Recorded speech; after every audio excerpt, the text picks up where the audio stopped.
Understood. I don't know, General Milley, if you want to dive in here. So how would you explain this, and I've argued that we should have gotten rid of the unfunded requirements list a long time ago, but how do you explain the service chiefs submitting this list? I agree with Secretary Austin. I think he's absolutely right about where the budget's at. But what are we doing with this list of things that to members up here makes us think that we're not meeting our needs? As a former service chief for 4 years, Chief of Staff of the Army, the unfunded requirements list, and everyone probably looks at it slightly differently, but generally speaking, I would say that requirements always, I can't think of a budget where requirements do not exceed resources. And the whole purpose of a budget is to prioritize that which is most important down to that which is least important. And the unfunded requirements list, given an amount of money to a given service, anything that goes beyond what the budget is that they're given goes on to an unfunded requirements list. And these things are pages long, as you said, in the billions of dollars. The key question, though, is relative to your opponent. Everything's relative to someone. In this case, relative to a pacing threat of China, relative to Russia, terrorists, et cetera. Are those unfunded requirements critical path capabilities that are required to succeed? And the answer is no, in my opinion, my professional opinion. Others may have different opinions. If they were critical, then they need to be higher on the priority list and in the base budget. And the chiefs, service chiefs, and service secretaries all go through that drill. It's a hard drill. I had to do it with several service secretaries. We had night courts and so on. But the unfunded requirement lists are less important than which is in the base budget. The reason they're submitted is to provide the committee and Congress, the representatives of the people, to determine if those unfunded requirement lists meet the needs, and you have to make some assessments and determine to take such and such out of the base budget and add something from the requirements list. It's a flexibility option for the committees, and it gets submitted every year. Try to minimize them to the amount possible, because we really want the base budget is what needs to be passed. Thank you. I think that's a good explanation. And again, I'll stand by the statement that, over the last 15 years in particular, the amount of money that has gone to programs that haven't performed, I mean, I'd rather have the service chiefs go through and tell us how they're going to make sure that their programs are actually going to perform as intended and on budget, and the mistakes that we've made with the money that has been wasted, so we don't do that again. And I have no doubt whatsoever if we did that, we'd have more than enough money to meet the requirements as we do. And as I mentioned, again, I want to compliment this department in the last couple of years, a series of secretaries of defense who have done the hard work to do that scrub, to go back in there and learn the lessons from what went wrong and try and fix it. And I think that is the most important thing we can do to meet our defense needs going forward. Mr. Rogers. Thank you, Mr. Chairman. General Milley, as I noted in my opening statement, China already has a larger Navy, more troops, more missiles, more hypersonics than we do. Where are you most concerned that China has gained or may soon gain an advantage against us?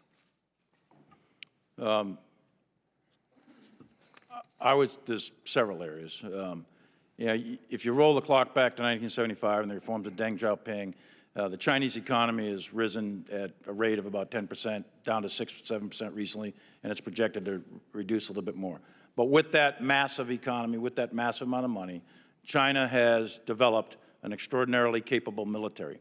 They are not, to be clear, they are not currently superior to the United States military, but their aim, their object, is to be at least co-equal to, if not superior. And that is possible. If we stood still, that would be possible in a certain amount of years. And I think that the area of cyber and space, those are two critical areas, and subsurface submarines are a third area, all of which we need to watch.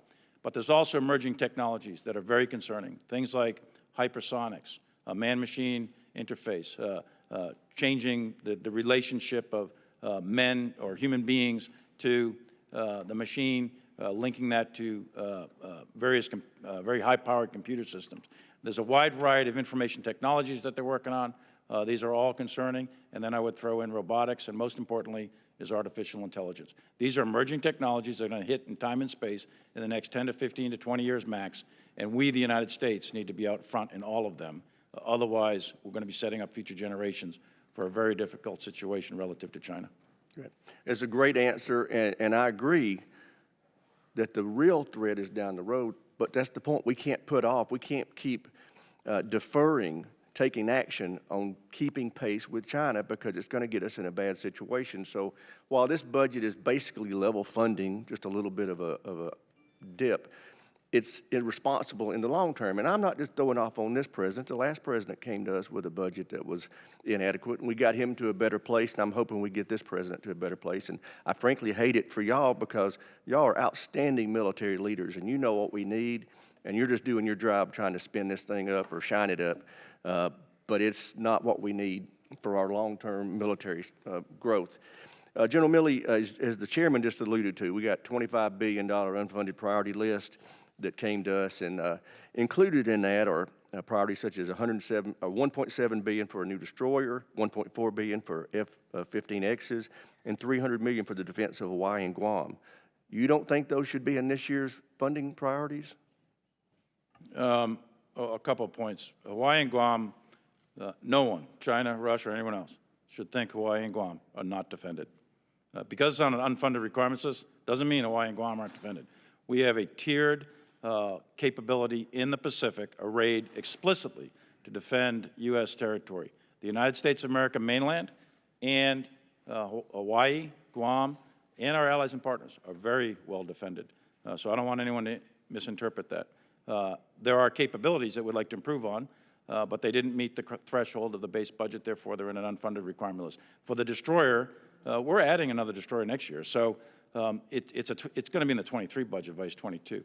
Again, hard choices, prioritization, that's what budgets are all about, and that's what the services did, that's what the Secretary of Defense did, and I fully support it. And I think this budget, 715, provides for the adequate defense of the United States of America for FY22. Yeah. Again, I understand, I know this is the president's budget and you got to do your best, but the commander of Indo-PACOM says we need a easy shore on Guam and we need a new radar system on Hawaii. Sure. Granted, they're not defended as well as they need to be, and we need to be taking action to protect them. General Milley, you testified before the Senate and said that China and Russia combined are spending more money on defense than the United States. How much risk are we inviting by failing to keep pace with China when it comes to this kind of spending? I think we are keeping pace, and I think we're ahead of China individually as a country. When you combine China and Russia, and we'd have to go into a classified session to show how we do this mathematically, but the combined budgets, when everything's taken into account and you normalize for the cost of personnel, et cetera, then you will find that the combined budgets of China and Russia do exceed that of the U.S. Department of Defense budget. In certain areas, I'm concerned, like research development and some advanced modernization technologies, those are areas which I'd rather go into a classified session. But in open hearing and factually correct, we are keeping pace. In fact, we're exceeding China or Russia in the specific niche capabilities. And I don't want anyone to walk away from any hearing, and we're talking to more people than just in this room right now. I don't want China or Russia to ever think that the United States military is not better than their military. We are, in all domains, every day, 24/7. And that's not just bragging, that's fact. And I completely agree. Everything you just said is accurate today. Mm-hmm. But you and I both know, as you've alluded to earlier, if we don't step it up, they are going to meet us or possibly surpass us in capability if we don't get on pace to make sure we never lose standing with them. Now, listen, I know what y'all got to say to this, but I got to ask it. Every combatant commander and service chief that's been in before this committee, I've asked, did they support the National Defense Strategy Commission's recommendation that we increase defense spending in foreseeable future 3 to 5% over inflation? Both of you have publicly stated before the president's budget came out that that's the way you felt as well. How do you feel today? Do you still believe that that should be what we are doing when it comes to defense spending? Secretary Austin, you first. I support the president's budget, and as I stated earlier, sir, I think that this budget gives us the ability to go after the things that we need to be very competitive going forward. And I absolutely agree with you that we are not only cited on what we're doing today, but we must be cited on what the requirements are and the capabilities will be in the future. And so we're working hard to build those capabilities to meet those requirements, and I think this budget does that. So. General Milley. I agree. I fully support this budget. I wouldn't have said it was adequate if I didn't. As far as the 3 to 5%, of course, 3 to 5% or 1% or 2%, we could spend it appropriately with the UFR list, et cetera. But the president is looking at a wider angle view for a nation's strength, not just a military strength. And it's a combined strength of the nation. It's critically important that we have an incredibly healthy economy. Otherwise, you'll never have a military. You have to have an educated workforce. You have to have all of these things in order to have a good military. So if this president's budget requires other parts of the government to have increases for various reasons, fine. This budget is adequate to defend the United States of America. And if given more money, we would certainly spend it appropriately in a disciplined way in accordance with the priorities on the UFR list. But I fully support this budget, absolutely. Okay. Last question, both the chairman and I have been very frustrated that we got this budget so late. And I fear it's going to make it difficult for us to get an appropriates bill, defense appropriates, and NDA passed in a reasonable amount of time. Then it may force a CR. Secretary Austin, could you tell me what the implications of another CR would be? So if we have a CR, Ranking Member Rogers, it will adversely affect readiness. It will slow down our ability to modernize. It will also adversely affect the industry. And so I think that's really important. I think we need to do everything we can to prevent having a detrimental effect on our ability to man, train, and equip the force. And obviously what the CR does is it prevents you from initiating new starts, and that's a problem.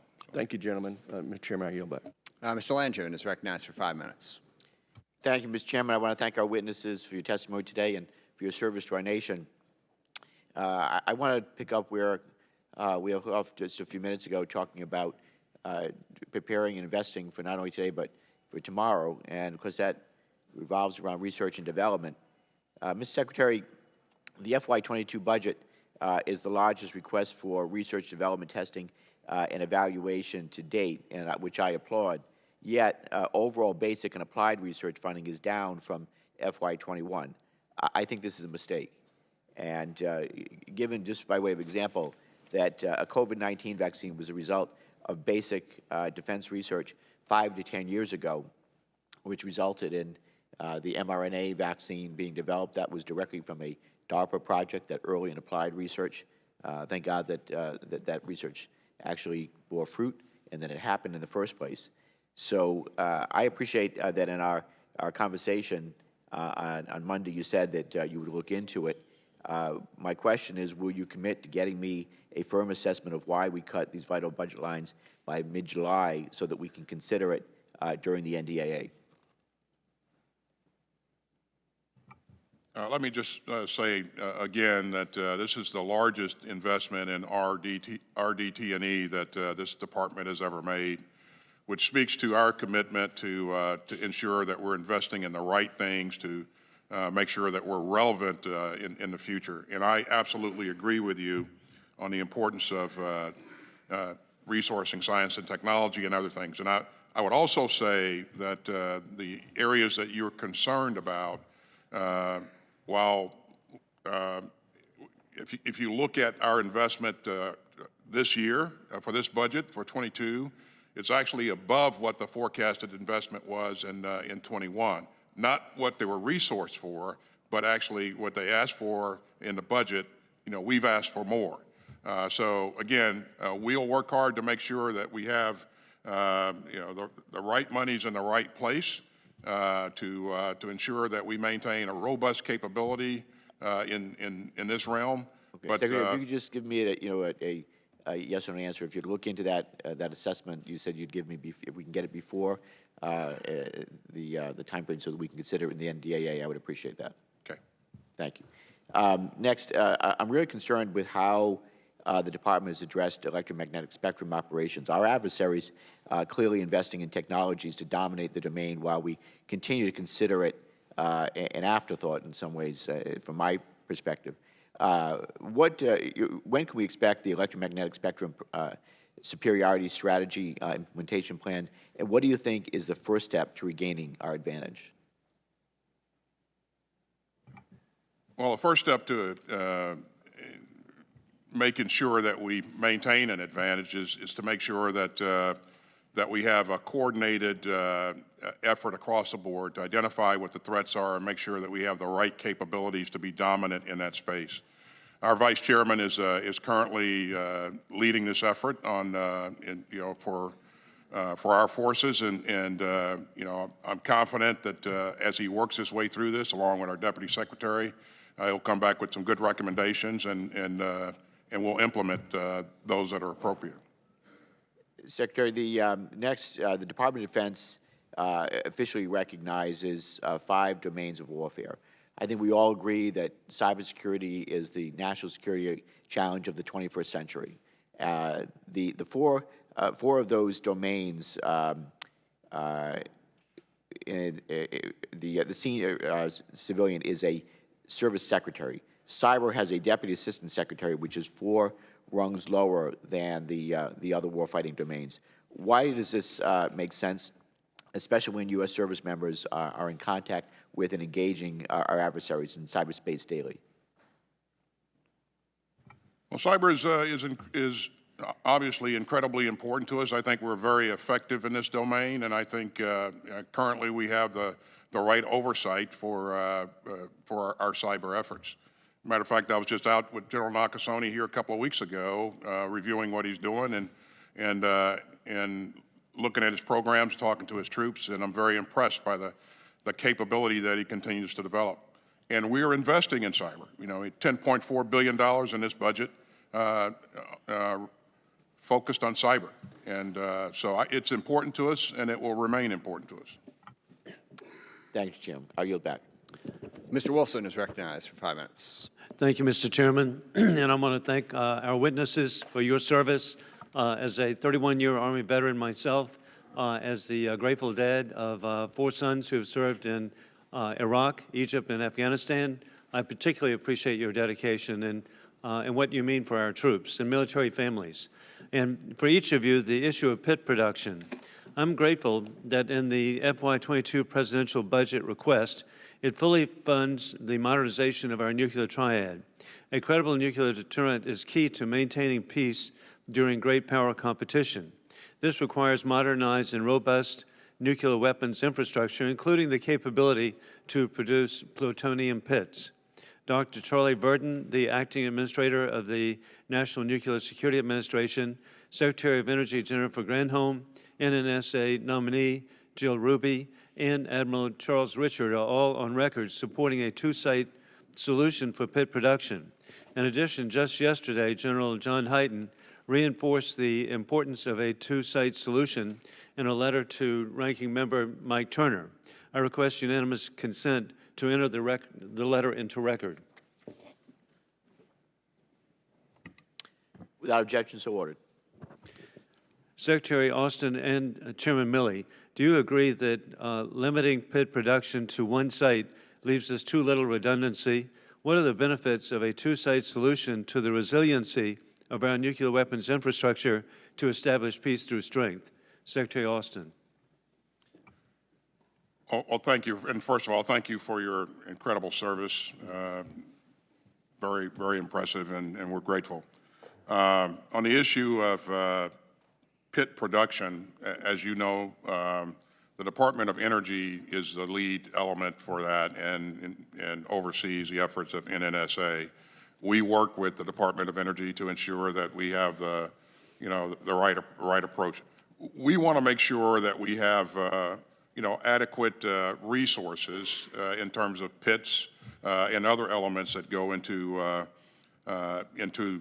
supporting our triad there. So we continue to do a review of our overall capabilities, and as we review those capabilities, we'll determine what the appropriate number of sites ought to be. And hey, in accordance with the President's budget, do you support 2 sites? I support the President's budget, yes. And with 2 sites. Thank you. Excuse me, General Milley. Yes, I'm aligned with General Hyden's recommendation from yesterday. We talked about it. The broader issue, of course, is the number one priority actually in the budget is a recapitalization of the nuclear enterprise. And the Secretary's directed a nuclear posture review that's ongoing. We'll see what the results are. But in general, as a general comment here, the entire nuclear enterprise needs to be recapitalized, and that includes the pit production at 2 sites. Thank you very much, each of you. And Secretary Austin, Guam is a critical Western Pacific theater of operations logistical hub for our Navy and a priority target, sadly, for the Chinese Communist Party. The patriotic American territory of Guam is appreciated for having the highest percentage of military service of any state or territory. The Missile Defense Agency's FY22 request includes $118.3 million to develop an architecture for the defense of Guam. Still, the MDA does not have a detailed plan exactly what it would be. Given China's increasingly hostile posture in peacetime military buildup, the largest peacetime military buildup in the history of the world, what can we expect the status of a detailed overview of the system and its deployment timeline? Well, as the chairman had mentioned earlier, Guam is a part of the United States of America. And the United States of America, we will make sure that we have appropriate, adequate defense mechanisms to protect our territory here. And you know, the $118 million that we've allocated for missile defense is a start as we develop integrated capabilities.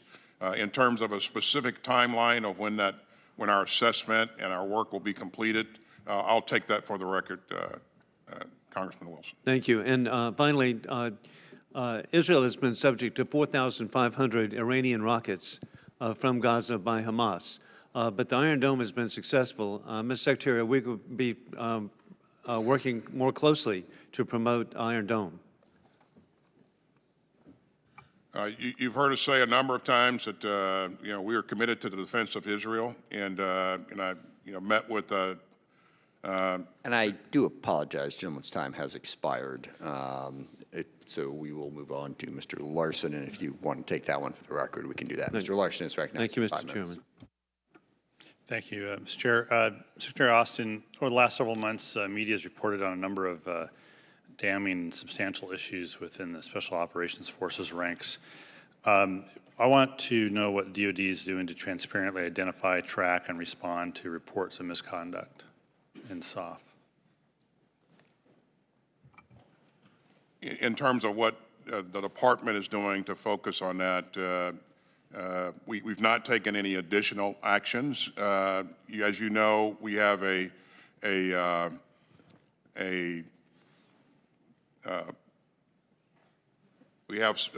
additional oversight over Special Operations Command now, and that person reports directly to me. He's got a dual track reporting responsibility, one directly to me, one to our policy, so that we can make sure that special operations are integrated in policy.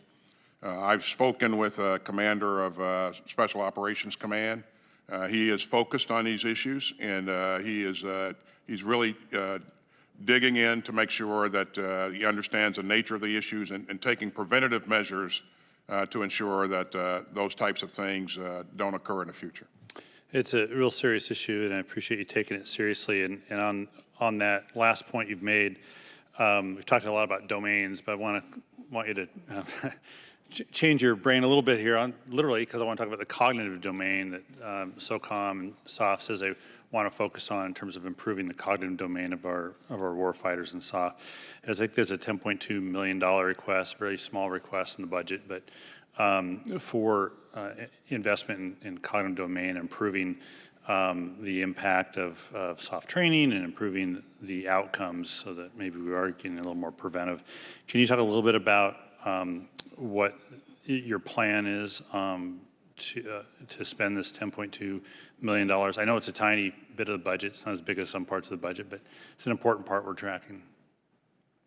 Well, SOCOM has led our forces in terms of developing ways to make our warriors more efficient, more effective on the battlefield, and this is one of those things that they've been looking at for some time in terms of specific plans to to invest those monies into various pieces and parts.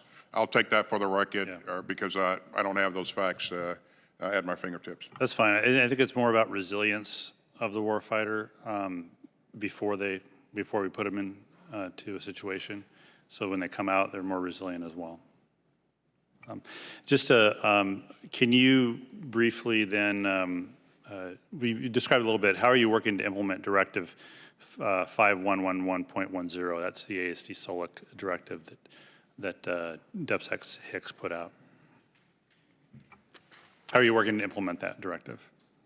Well, as you know, our nominee to occupy that position has yet to be confirmed, but it's Chris Mayer, and once he is confirmed, I have every confidence that he will do a great job in making sure that he keeps me informed of his needs in terms of service type needs and also what they're doing operationally.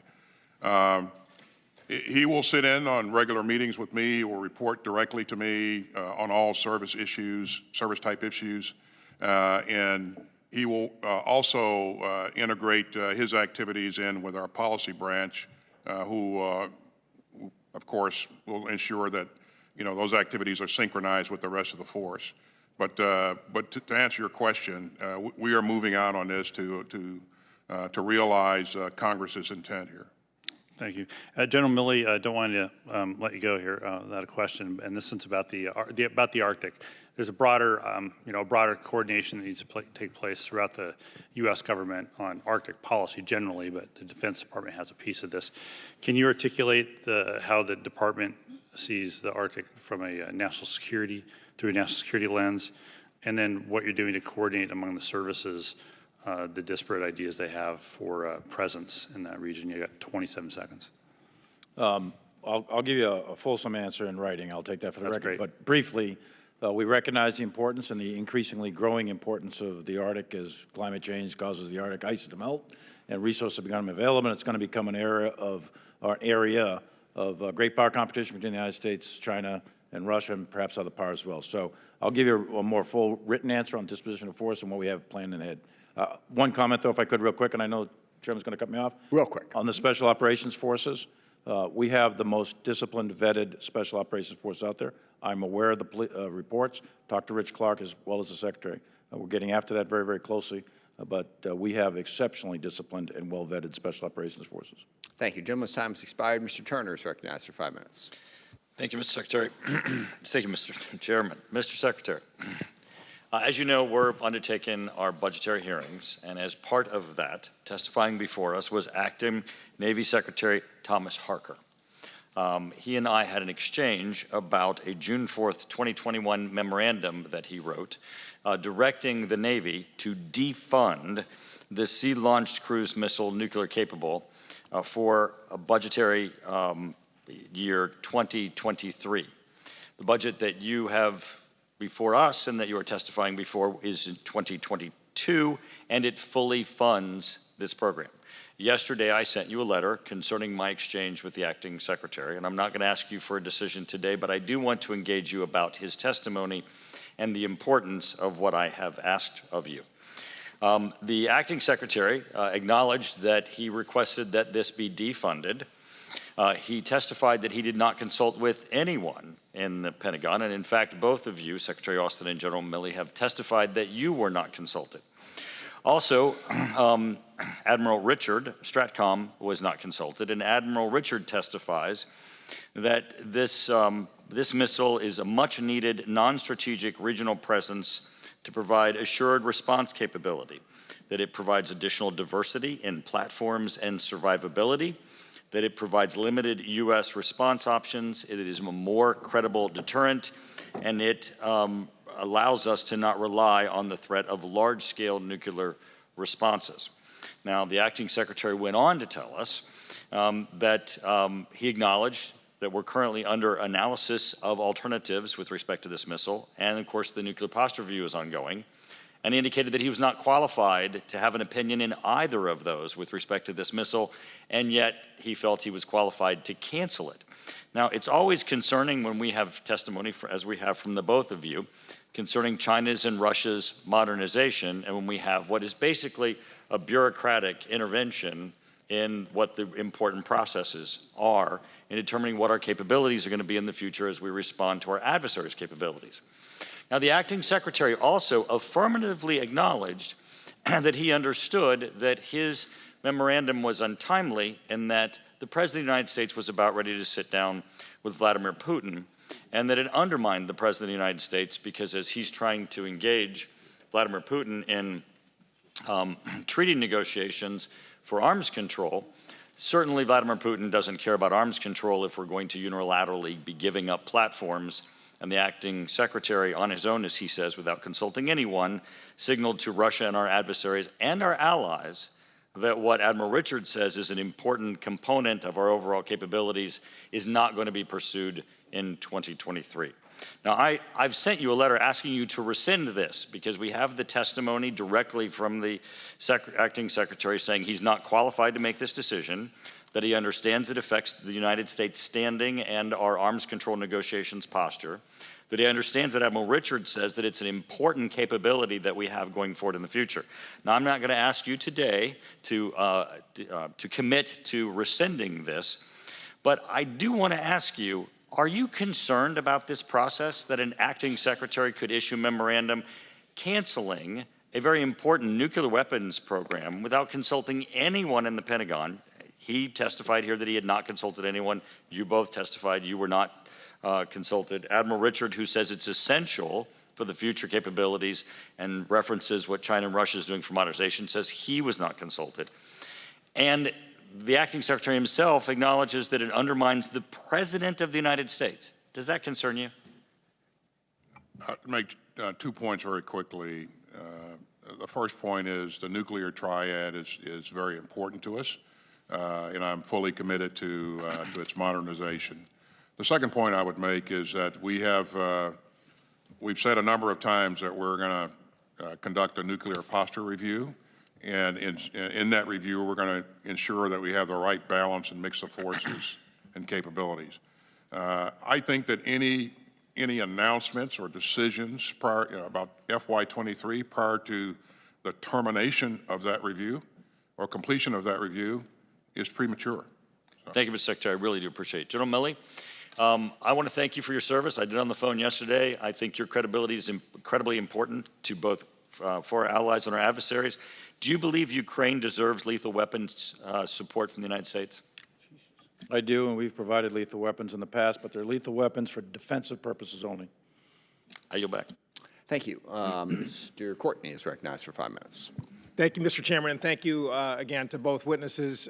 And Secretary Austin, you know, I just wanted to follow up one point which was made. I'm not going to ask you to comment on it, but the budget did come over later than normal, but I think it's important to remember that the transition team had an unprecedented level of lack of cooperation in terms of getting into the building and sitting down and really using November and December and early January as an opportunity to get a head start on the budget process. And to me, you know, just common sense tells us that that's one of the reasons why we're sort of a little late this year. But again, this committee is going to work hard to make sure that our mark proceeds, and we're going to do everything we can to get regular order.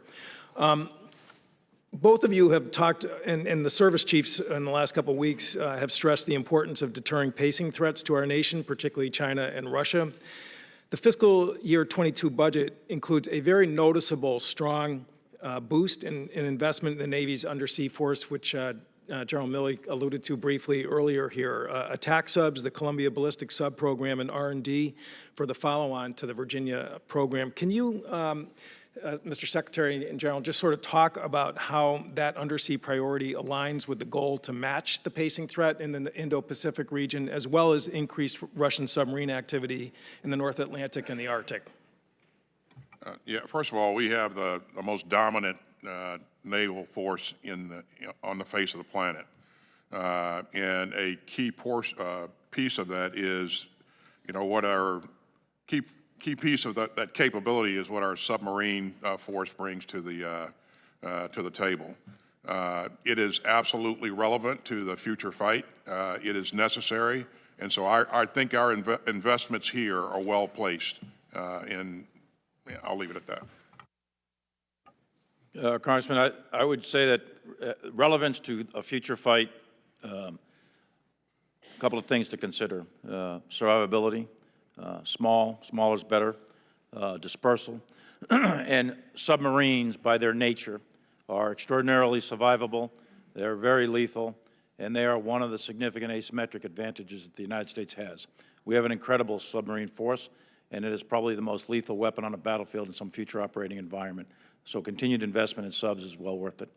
Great. Well, thank you. And again, I've been on Sea Power for 15 years. This year's budget, it's unmatched in terms of the proposed spending levels. And I think it's worthy to, again, share that point.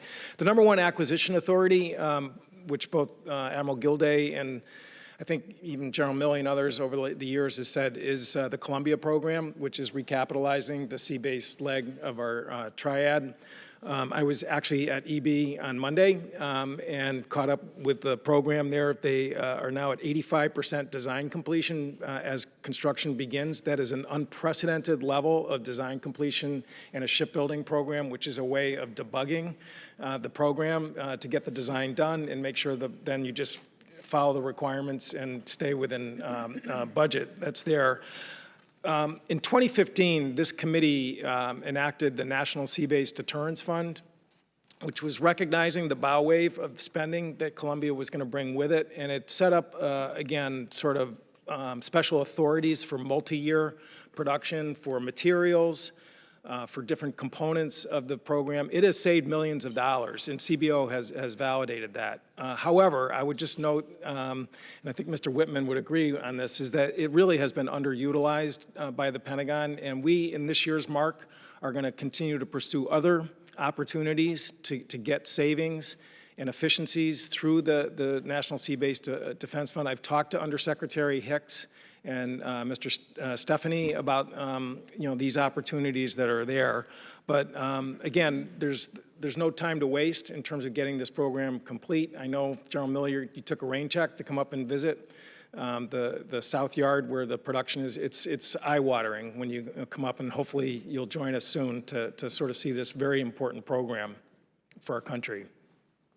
I will do that, Congressman. Great. And with that, I yield back.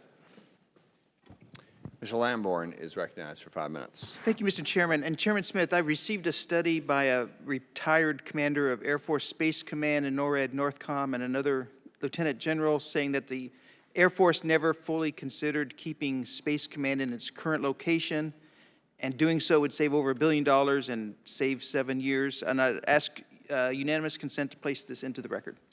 Hearing no objection, so ordered. Thank you. Secretary Austin, this Monday, the Taliban seized control of a key district of Kunduz province in the north of Afghanistan, and it's the latest in a series of recent battlefield victories after peace talks have stalled. Dozens of districts have been taken over the Taliban since May 1st, when NATO began withdrawing, and you've said that you, quote, "We're looking at the situation every day with a fresh set of eyes to see if you know the pace we are setting is the appropriate pace," unquote. So given the accelerating pace of Taliban victories and control of key districts since we've been withdrawing since May 1st, how are things going? I mean, is our withdrawal at an appropriate pace when they're picking up all these districts around the country? Well, thank you. We are focused on, and the task that we have at hand is to conduct our retrograde in a safe, orderly, and responsible fashion. We've developed a very detailed plan to do that, and we have accomplished the task according to plan thus far,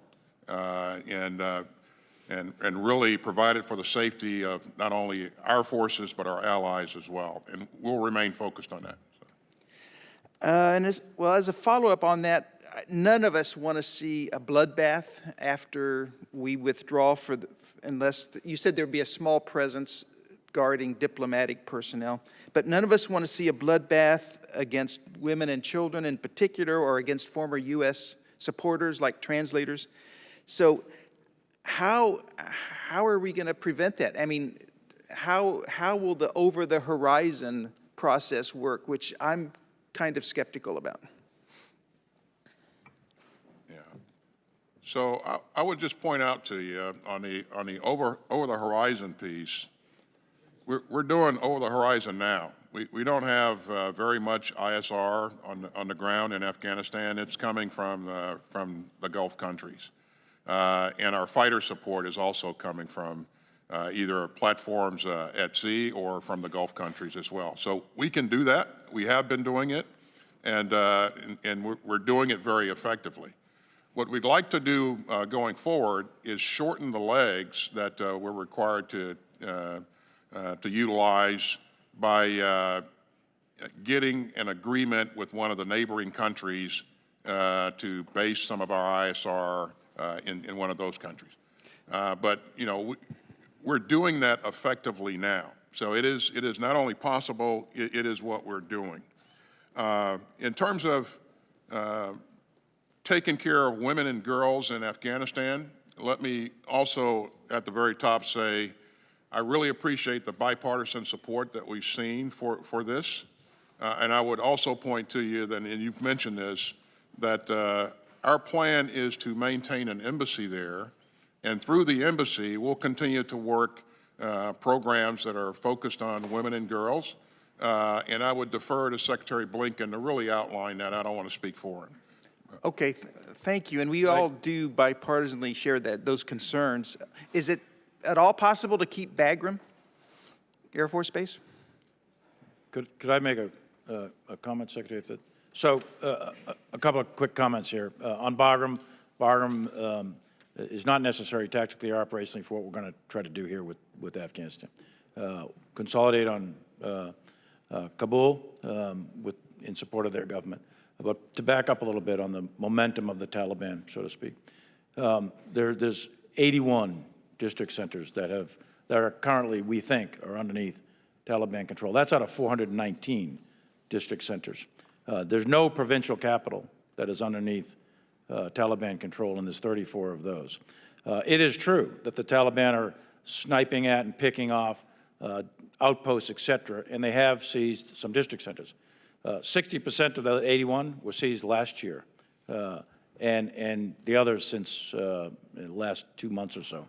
So yes, we're concerned, we're watching it, but there's a 300,000 plus or minus military force, Afghanistan Army and police force, and it is their job to defend their country. We're going to continue to, we're having a new relationship. Again, I do apologize. Gentleman's time has expired. I will. I owe you a better answer, and I'll get you one in writing. Okay, thank you. That's okay. Yield back. Mr. Garamendi is recognized for 5 minutes. Thank you, Mr. Chairman.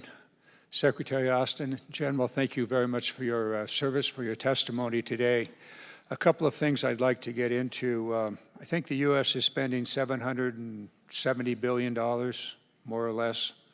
China about $250 billion, India 73, Russia 61.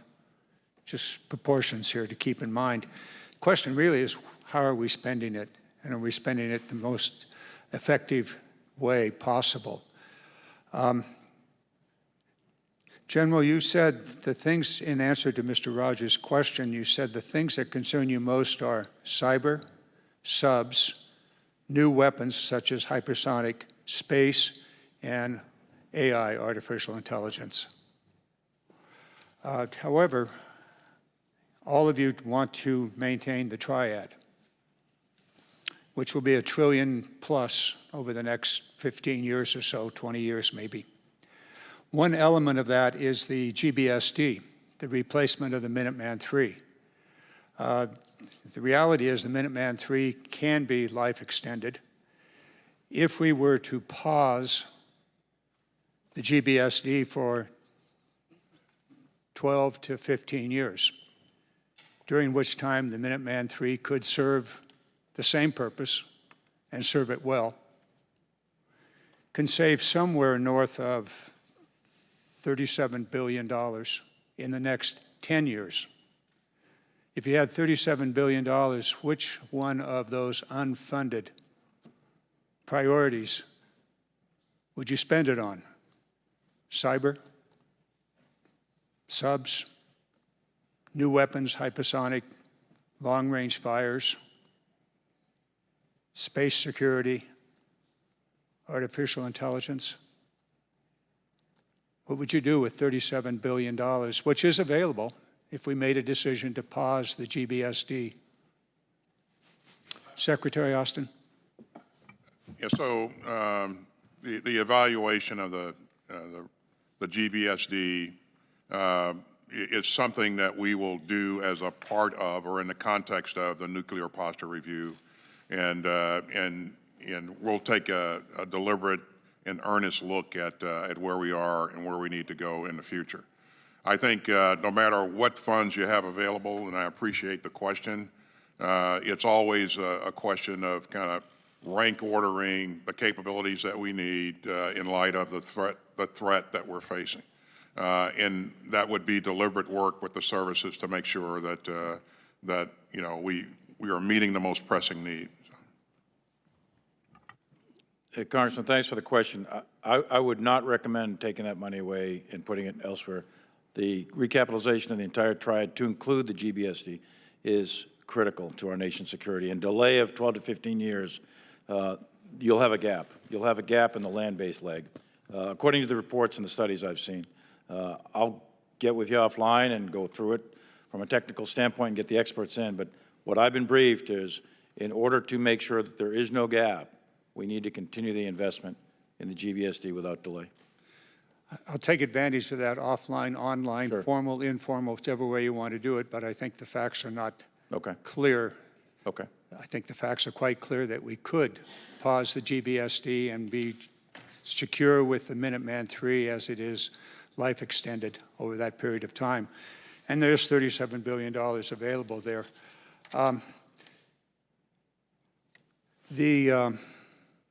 Could you describe the Pacific Initiative? War games were mentioned many times here. The question I want to raise is, can we sustain the fight in the Pacific? Do we have the necessary transport?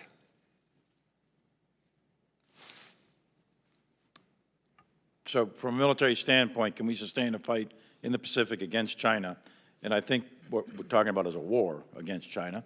I think a war against China would be an enormously expensive undertaking in terms of all measures, and I would be concerned about the ability to sustain a long-term conflict. The idea, though, is to deter conflict and to keep great power competition at competition and not get it into conflict. But if we had a war with China, sustaining a fight would be a significant challenge. There's no question about it.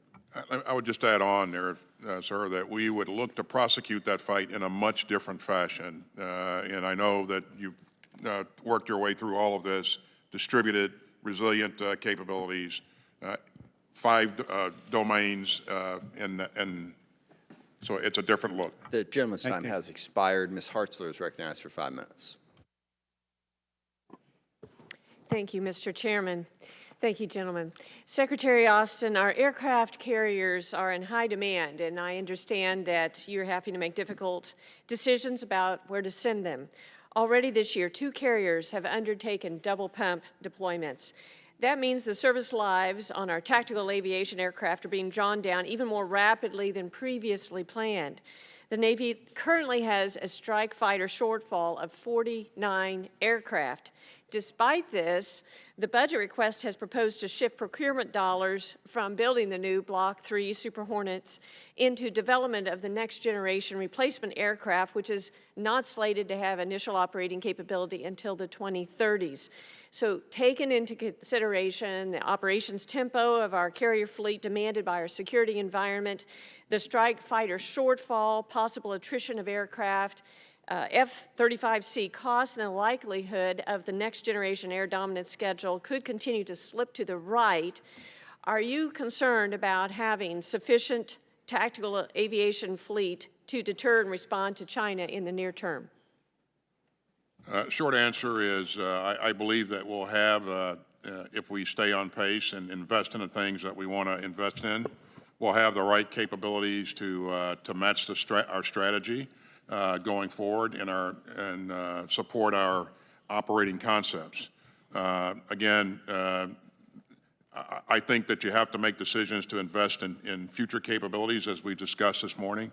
We've worked with the services very closely and carefully to identify what those requirements are. I think it provides too much operational risk in the near term, and we need to re-examine that. And I'm going to be working to try to get some more F-18s in this year's budget, because I believe there's too much a shortfall that we have right there.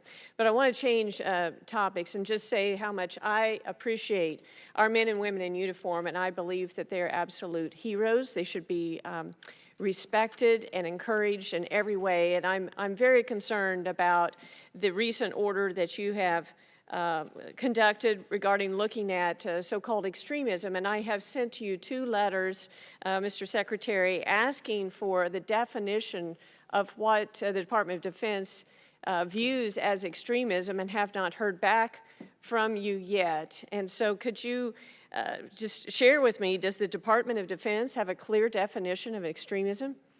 A couple of comments on this issue. First of all, I think you've heard me say that on a number of occasions that I believe that 99.9% of our troops are focused on the right things, embracing the right values each and every day.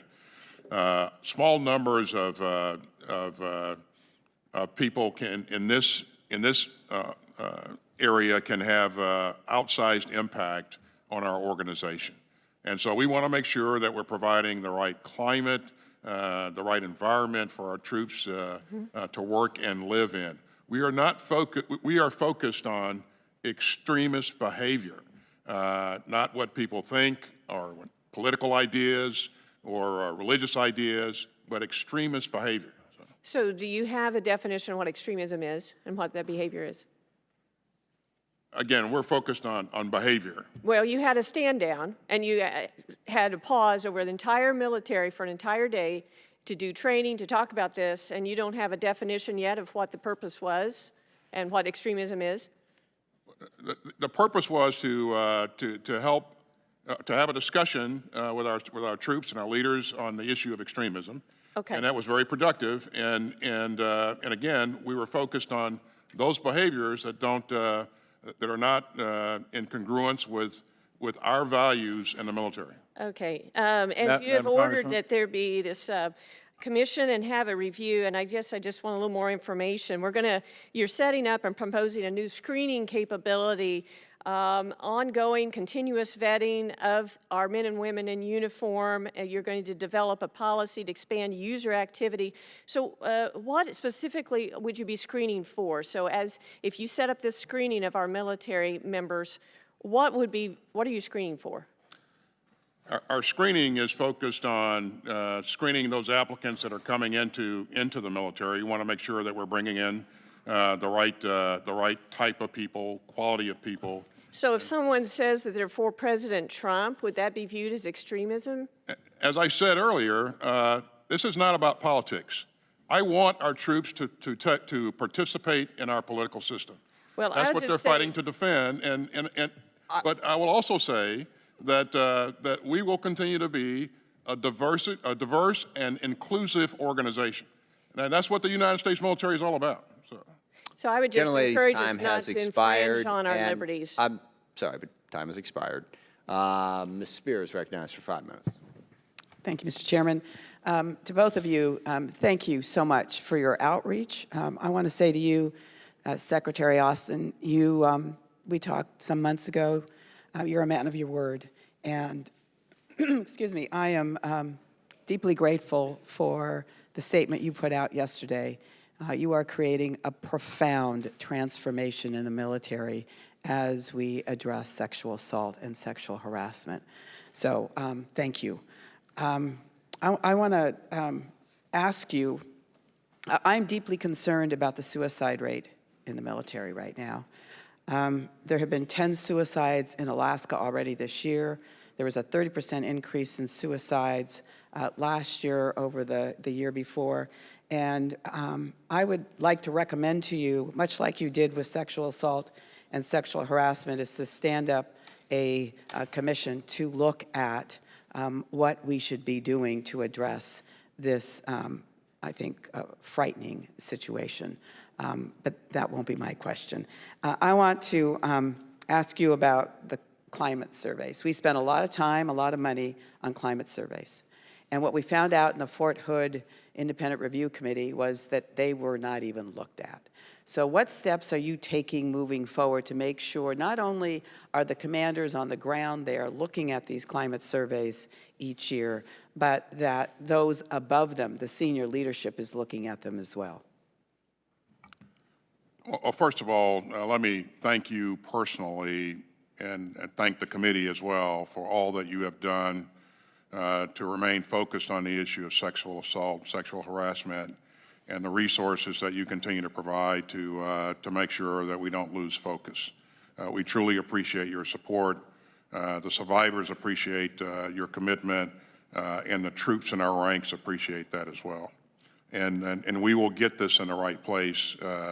And it will require a lot of hard work, a lot of commitment and dedication, and it will require resources. And so I would ask that you continue to support us as we take this on.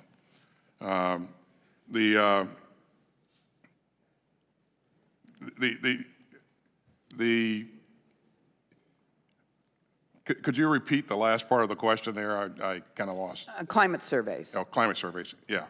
So one of the things that the Independent Review Commission recommended to us is that we take a harder look at what we're doing with climate surveys, that they be current, that the leadership pay attention to what's going on with them, and that we refine the surveys to make sure that we're asking the right questions in the surveys.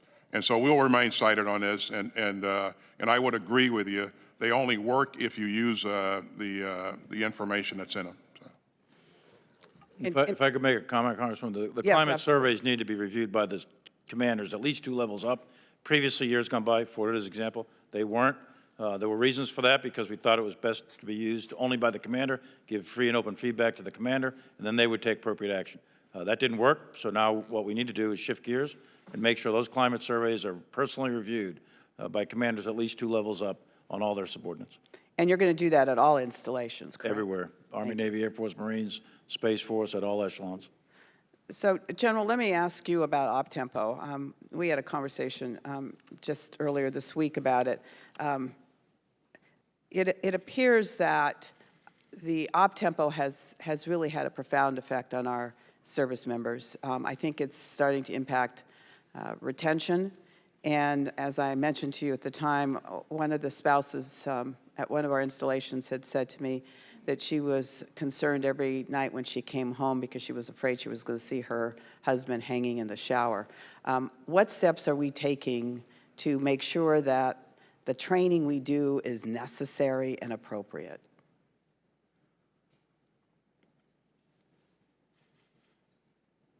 General Milley? The training of units is a commander's responsibility. And again, 2 levels up, commanders routinely develop their training plans, back brief them, and get them approved. And they are tied directly to war plans to ensure that the training is focused on the readiness and the capability of the force to execute those tasks for which they're required in accordance with the various war plans. So it's a very focused level of effort, has been for years, and they still are. The broader question is op-tempo. And op-tempo is directly related to the size of the force. As the op-tempo came down from the peak of the wars in Afghanistan and Iraq, so did the size of the force. So the relative op-tempo in any given unit, especially Special Operations Forces, which was mentioned earlier, still remains high. It's a big concern. It impacts all kinds of things, to include suicides. So that's the key metric, is the op-tempo on a given force in a given I'm sorry, the general's time has expired. We will get one more in, and then we're going to take our break. So Mr. Scott is recognized, and when he is done, we'll take a brief break. Mr. Scott is recognized for 5 minutes. Thank you, Mr. Chairman.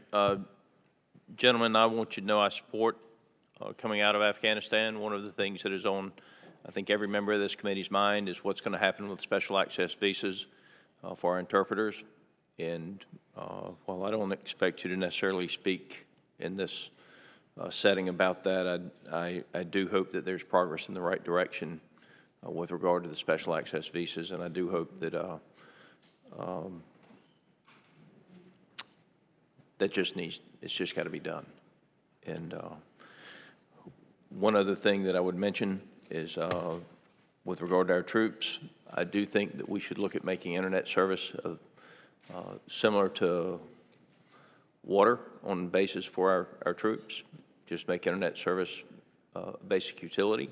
It does not sound like that big of a deal, but if we're able to save our troops $50 or $60 or $70 a month, whatever they're having to pay for that internet access, it makes a big difference to, especially to our younger enlisted corps. One other comment would be, after spending time with some of your ODA teams in Africa, this is not a DoD mission, but I do think it is would be a State Department mission or perhaps another State Department's mission, the French State Department potentially. But when we bring these troops in and we have them for 24 months and they come in with an 8th grade education, I do not think they should leave with an 8th grade education. I think that while we're training them to fight, when we've got them 7 days a week, 24 hours a day, we need to have somebody trying to educate those troops so that we haven't simply trained them to fight and release them back on the street, and potentially turn it into the foes of the future, if you will.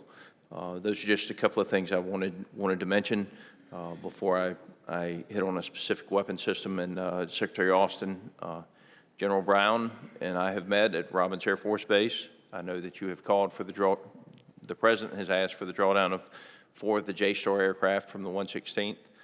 I support this retirement, given the commitment to Robins Air Force Base and the ABMS mission. I do have concerns about the ground moving target indication capability, and are you convinced that the Air Force can provide the GMTI capabilities with the existing fleet? I am convinced that the Air Force continues to upgrade and modernize its fleet of sensors to ensure that we have the capability that we'll need going forward. And I'm also, sir, very encouraged to know that General Brown has worked with you in terms of what the future is for that base and other capabilities in the fleet there. So. Well, I would like to invite both of you to Robins Air Force Base to review the ABMS mission and the good work that's going on down there.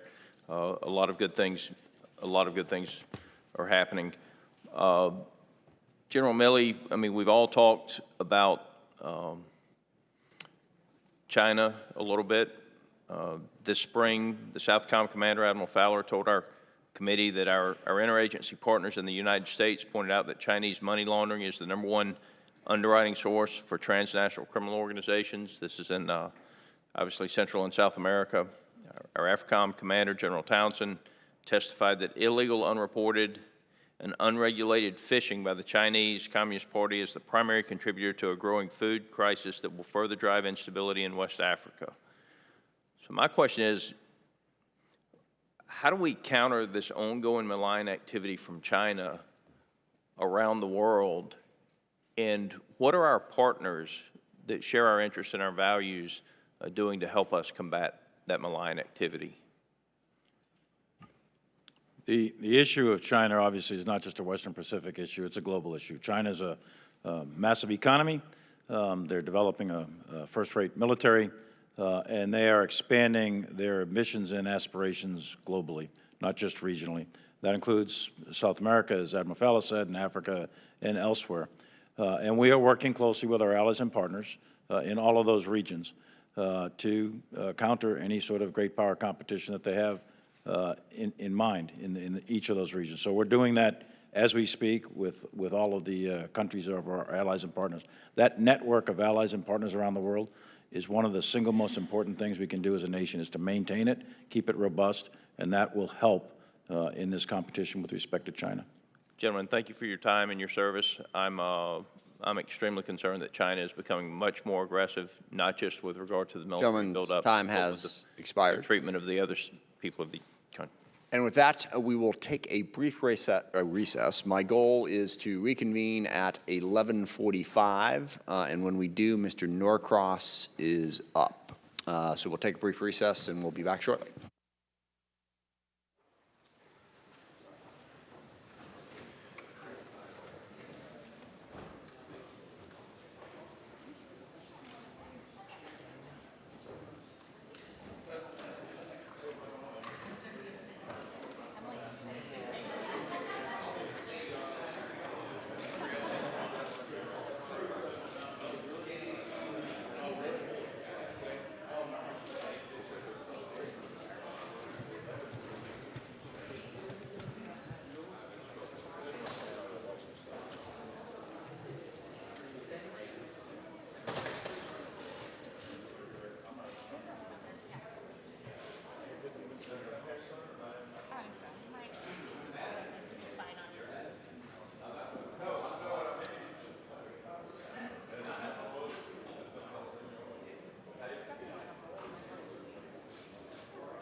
remind members at 2 o'clock, Secretary has a hard stop.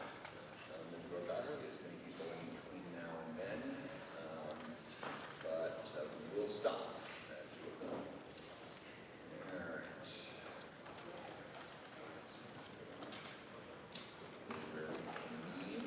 With that, I will get someone to shut that door. Then we'll call on Mr. Norcross. Mr. Norcross, you're recognized for 5 minutes. Thank you, Chairman, and to Secretary Austin, Darren Milley, thank you for your service. Very much appreciate you coming by today. A number of issues that have been illuminated over the past year, particularly with the pandemic, is our industrial base. Certainly to all those who continue to work during the pandemic, incredibly helpful for us and our country to continue to move.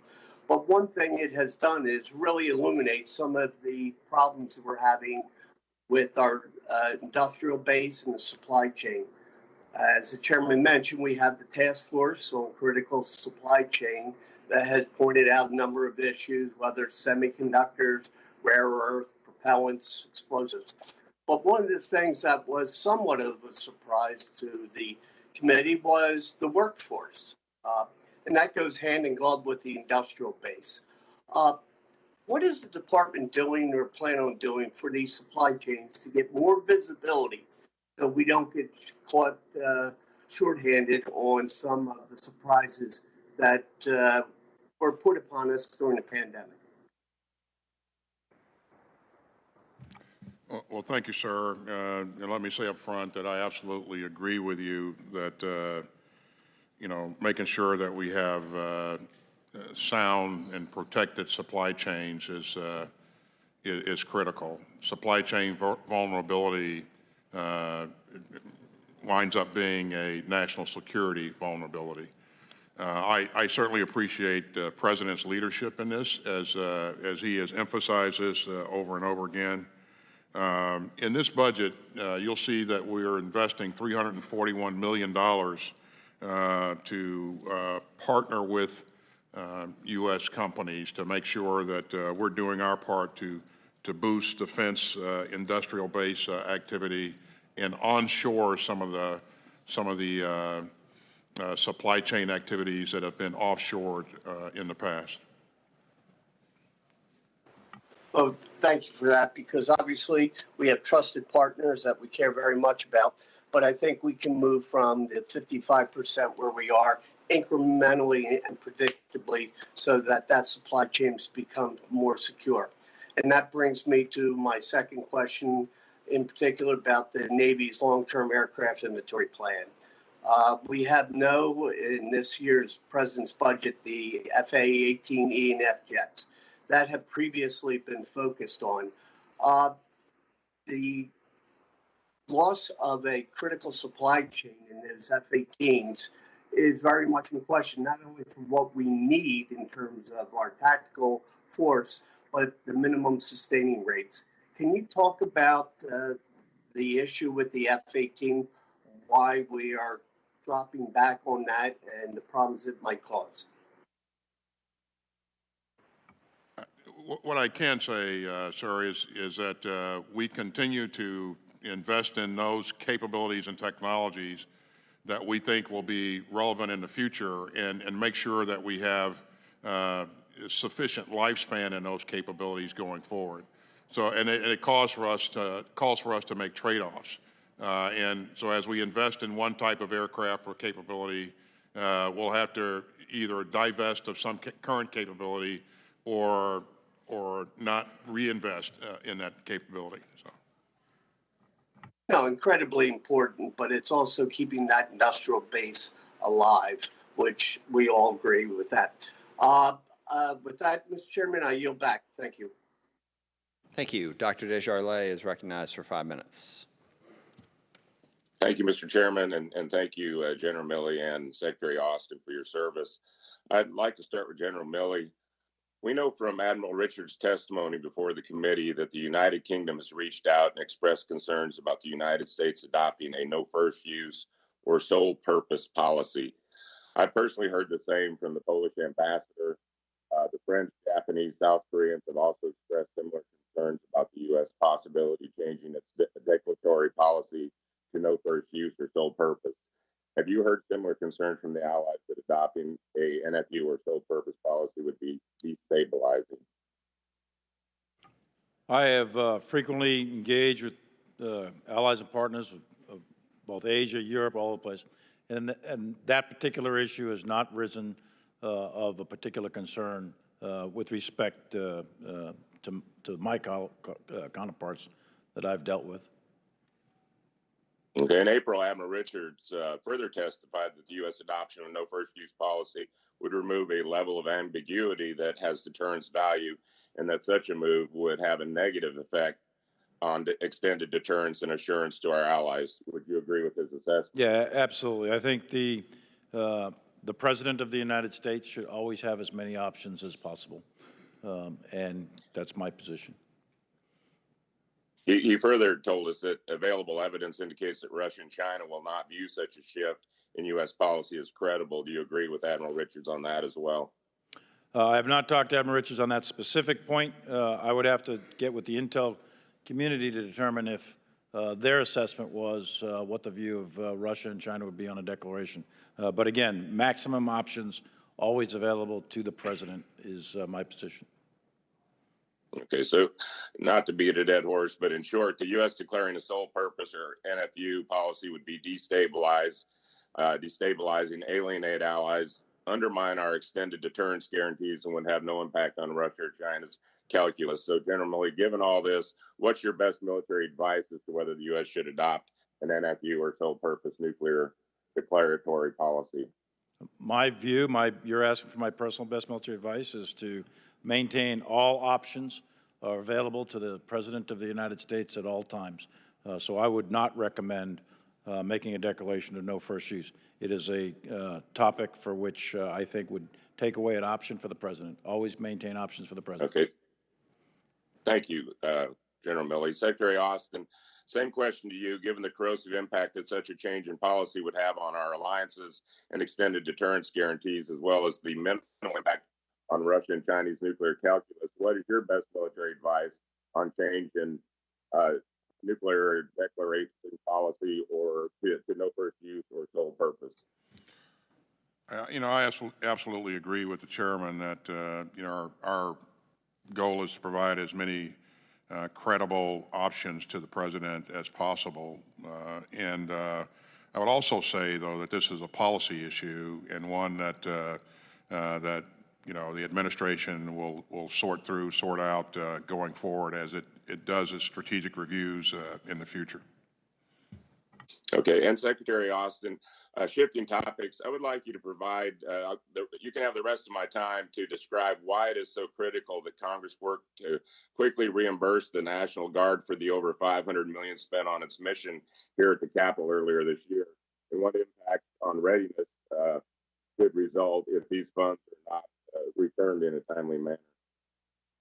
Yeah, so I'll just make a brief comment, and the chairman might want to comment on this as well. I think you've heard me say before that if we don't resource the Guard,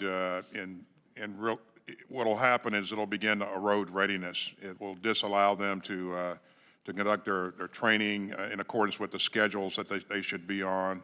And so this is very, very important to us, and I would encourage you and ask for your help in providing those resources. And I would add to that, Congressman, I would ditto what the Secretary just said.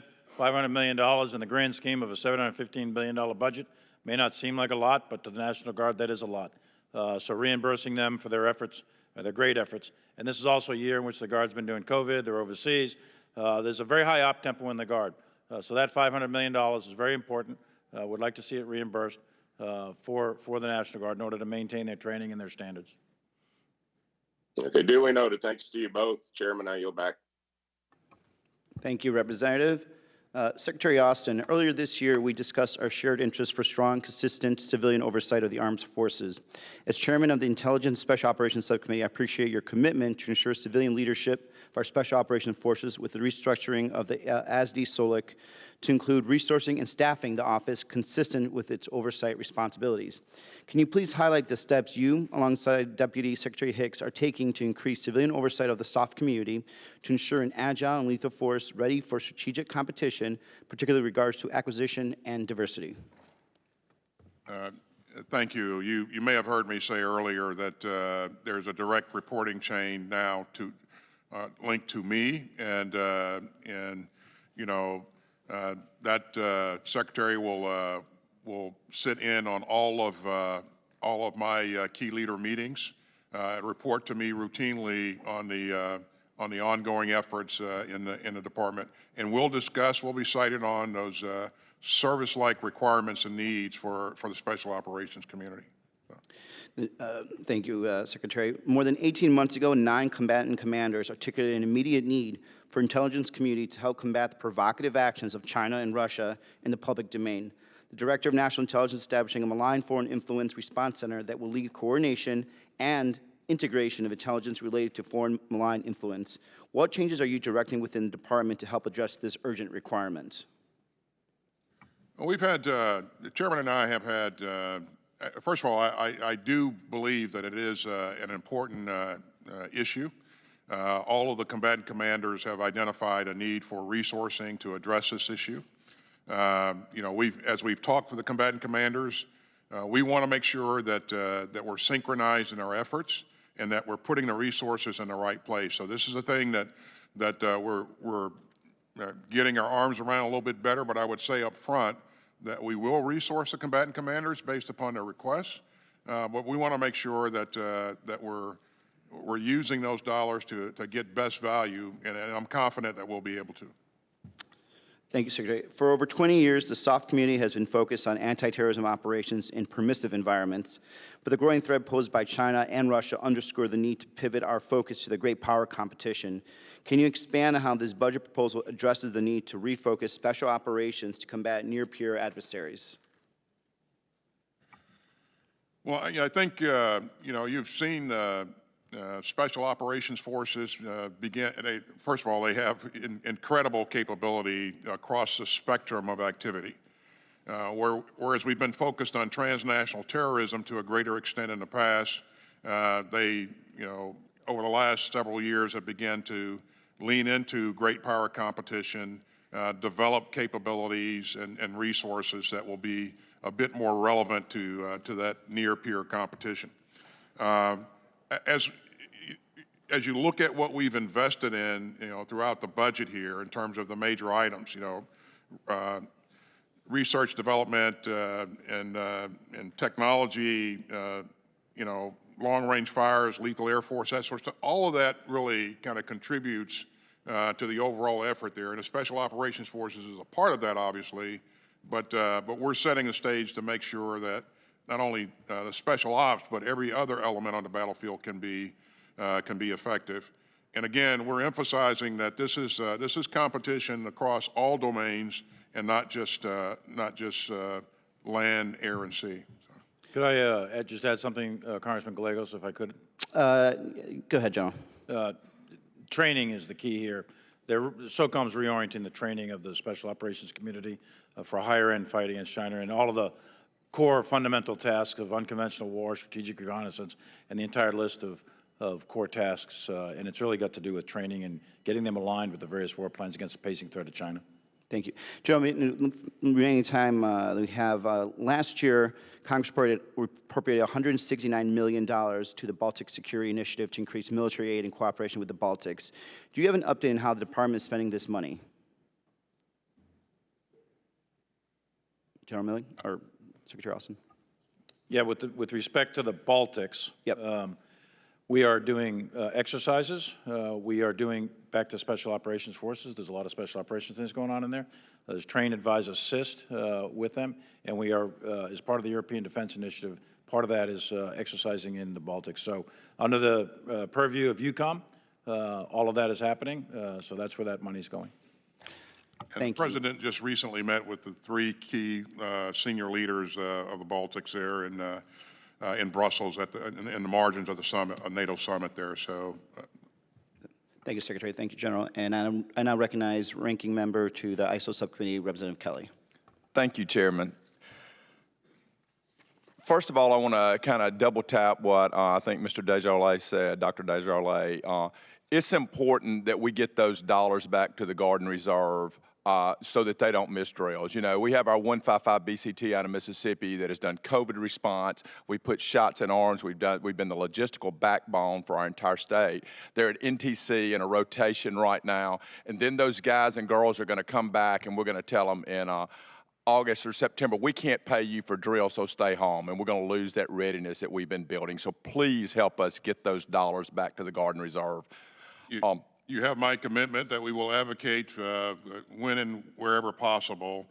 And just to dovetail on what you just said there, I am absolutely proud of what our Guard has done over the last year especially. And they have been a significant factor in our ability to begin to bend the curve with respect to COVID. And now we're entering the firefighting season and the hurricane season. Absolutely. And so they will continue to be busy. Thank you, Mr. Secretary. Now I want to talk a little bit about TRICARE, and having been through this process myself, we have Guard and Reserve, which don't have TRICARE except when they're deployed or there's a cost associated with it, which is greater. You have certain members, federal technicians, which are not allowed to get TRICARE. It is very difficult going on and off of deployments, especially as much as we're being used and not having continuity of health care. You agree that the primary readiness issue for Guard and Reserve is having health issues, whether it's teeth issues, dental, or other. What are we doing in the DOD to make sure that we have continuity of health care for our Guard and Reserve, whether traditional or full-time? The health, welfare, and safety of our force is of utmost importance to me, and I thank you for the question. And I would welcome any initiative that enables us to provide better health care, more efficient health care to all the components of our service. The issue always is resources. And so, you know, as you know, currently we're only resourced to do a certain amount, and I agree all the members of our armed forces are important. And if we make a decision that we're going to expand services, certainly we'll need to be resourced to do so. Thank you. Now I want to get on to the next one. ISO, the Intel, our special operations, the budget in FY21 was cut $495 million. Is the proposed cut this year, or it was $600 million cut from FY20 and 21, $495 million this year. They're having to do more with less. As we shift to China and Russia and our near-peer adversaries, we still have to do the work that our special operators so often do, and many times they're the only people who can do that. What are we doing to make sure that we have them ready to be in places like Africa, the Middle East, and those things with these budget cuts? We're resourcing them less, but in reality, we're asking them to do more with less. Do you agree, Secretary Austin?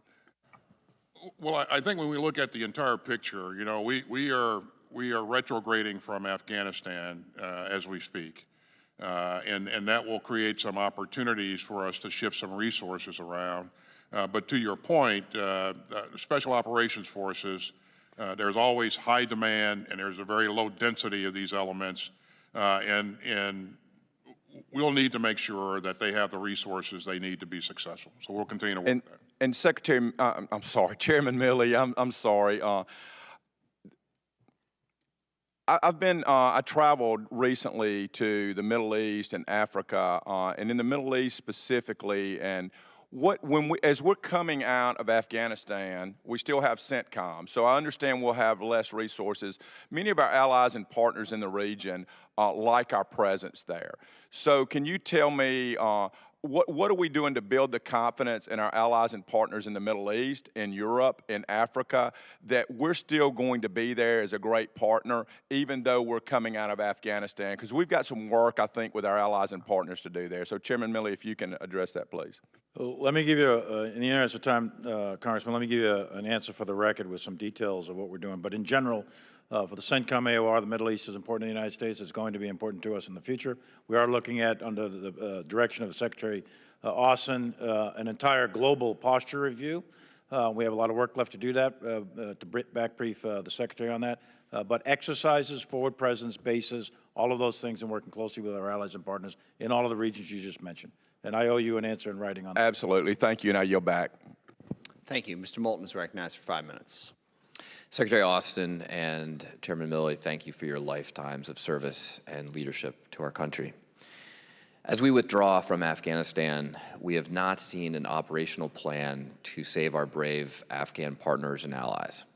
Now, I recognize that the Trump administration left you with no plans and an even earlier withdrawal date, not to mention that Trump's policy of banning Muslim immigrants would probably have led him to abandon our allies in Afghanistan the same way he abandoned our allies in Syria.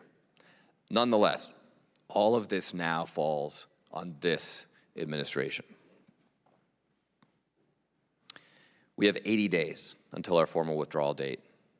It takes 800 days or more to process a special immigrant visa. So it's too late for the special immigrant visa process. Secretary Austin, why have you not started an evacuation yet?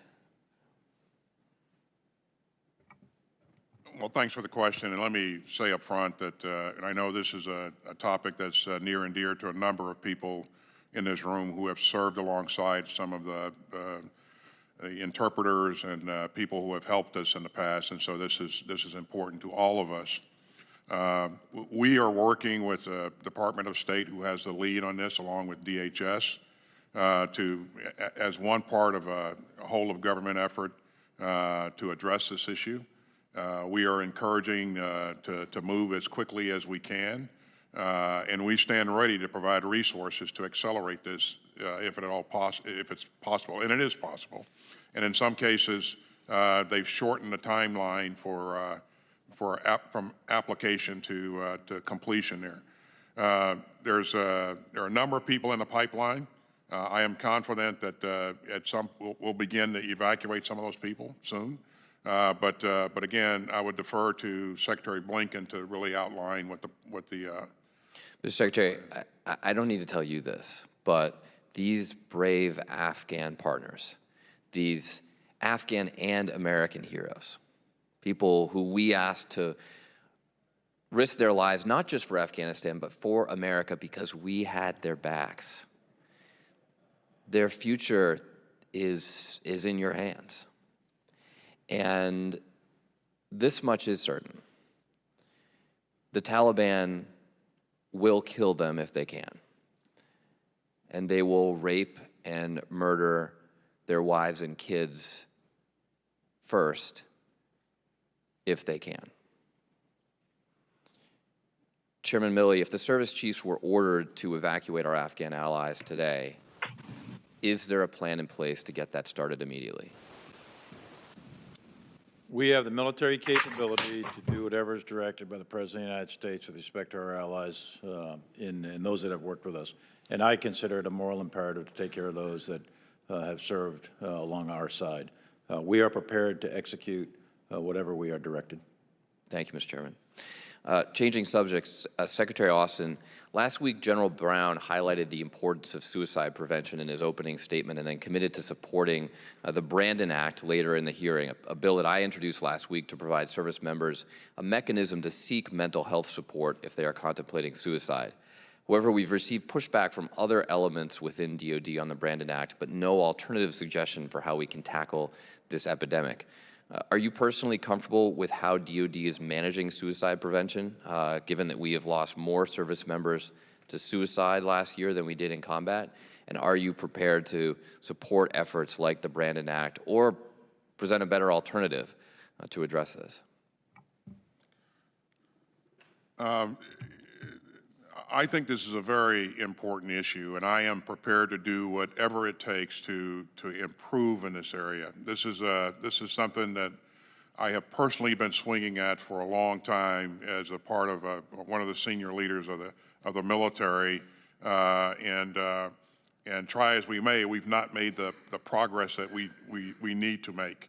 There's a stigma associated with seeking help. Seeking mental health care, and we got to do more to relieve that, or to remove that stigma. We got to do more to provide adequate health care to our troops.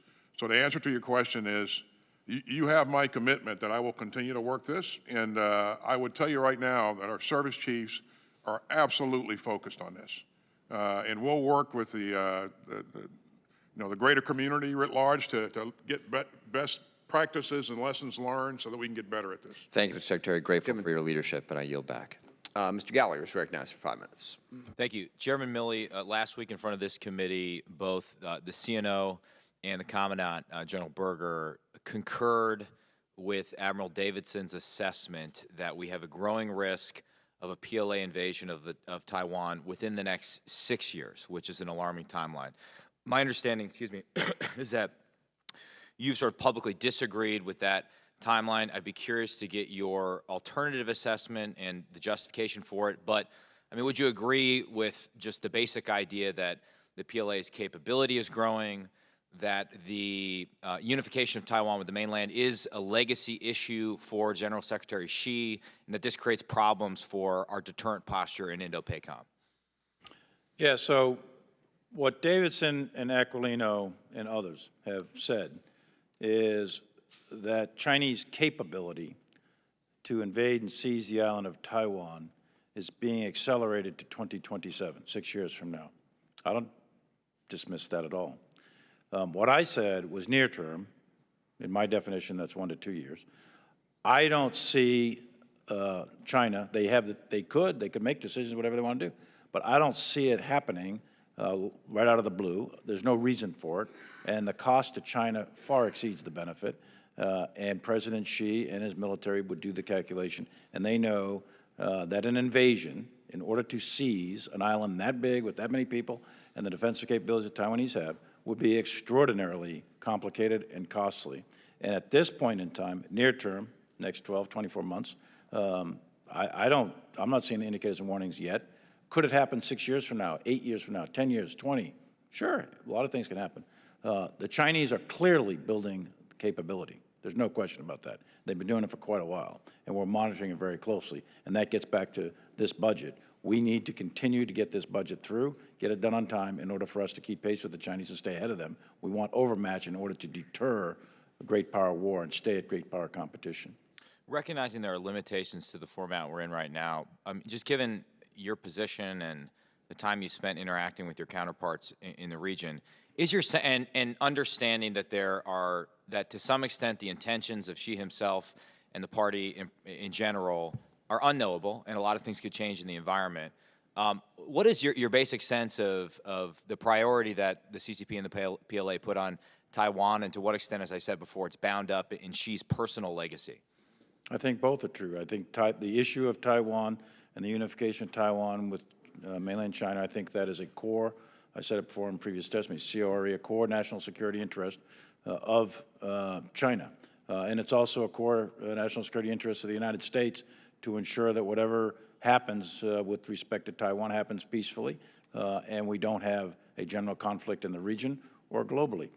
So we support, with the Taiwan Relations Act, et cetera, for a peaceful resolution of the issue between Taiwan and China. And I completely agree with the sentiment you just expressed about, and I think it's a shared goal on this committee of deterring such a conflict as one of our core priorities, because it would be messy indeed. Which is why earlier this year, Indo-PACOM submitted to Congress a detailed request for exercise funds, training ranges, military construction, munitions, defensive Guam systems. But the Pacific Deterrence Initiative, as requested by the department in this budget, consisted of non-Indo-PACOM specific list of procurement items, including a destroyer, some jet fighters, a logistics ship. What caused the difference between the two versions of PDI? Why were so many of the top needs identified in the Section 1251 report, that's Indo-PACOM's report, mostly or completely unfunded in the budget request? Good. Secretary. Yeah, so our intent is to realize the intent of Congress and resource PDI in accordance with what's been laid out. I think there are some miscommunications in terms of how things were been. We're working with the committees to try to try to clarify that now, and we'll continue to do so. But the intent is to make sure that we follow along with Congress's intent with the PDI. And then, I mean, in my remaining 25 seconds, I'm tempted to ask Mr. McCord a question only because he's gotten off easy. Do it. I think you should. But I don't have enough time for my Army end strength question for the chairman. So instead, I will yield back my 12 seconds and hope that somebody gets Mr. McCord on the record. Thank you. Mr. Carbajal is recognized for 5 minutes. Thank you, Mr. Chair. Mr. McCord, kidding. I want to thank you all for being here today. Let me start with Secretary Austin.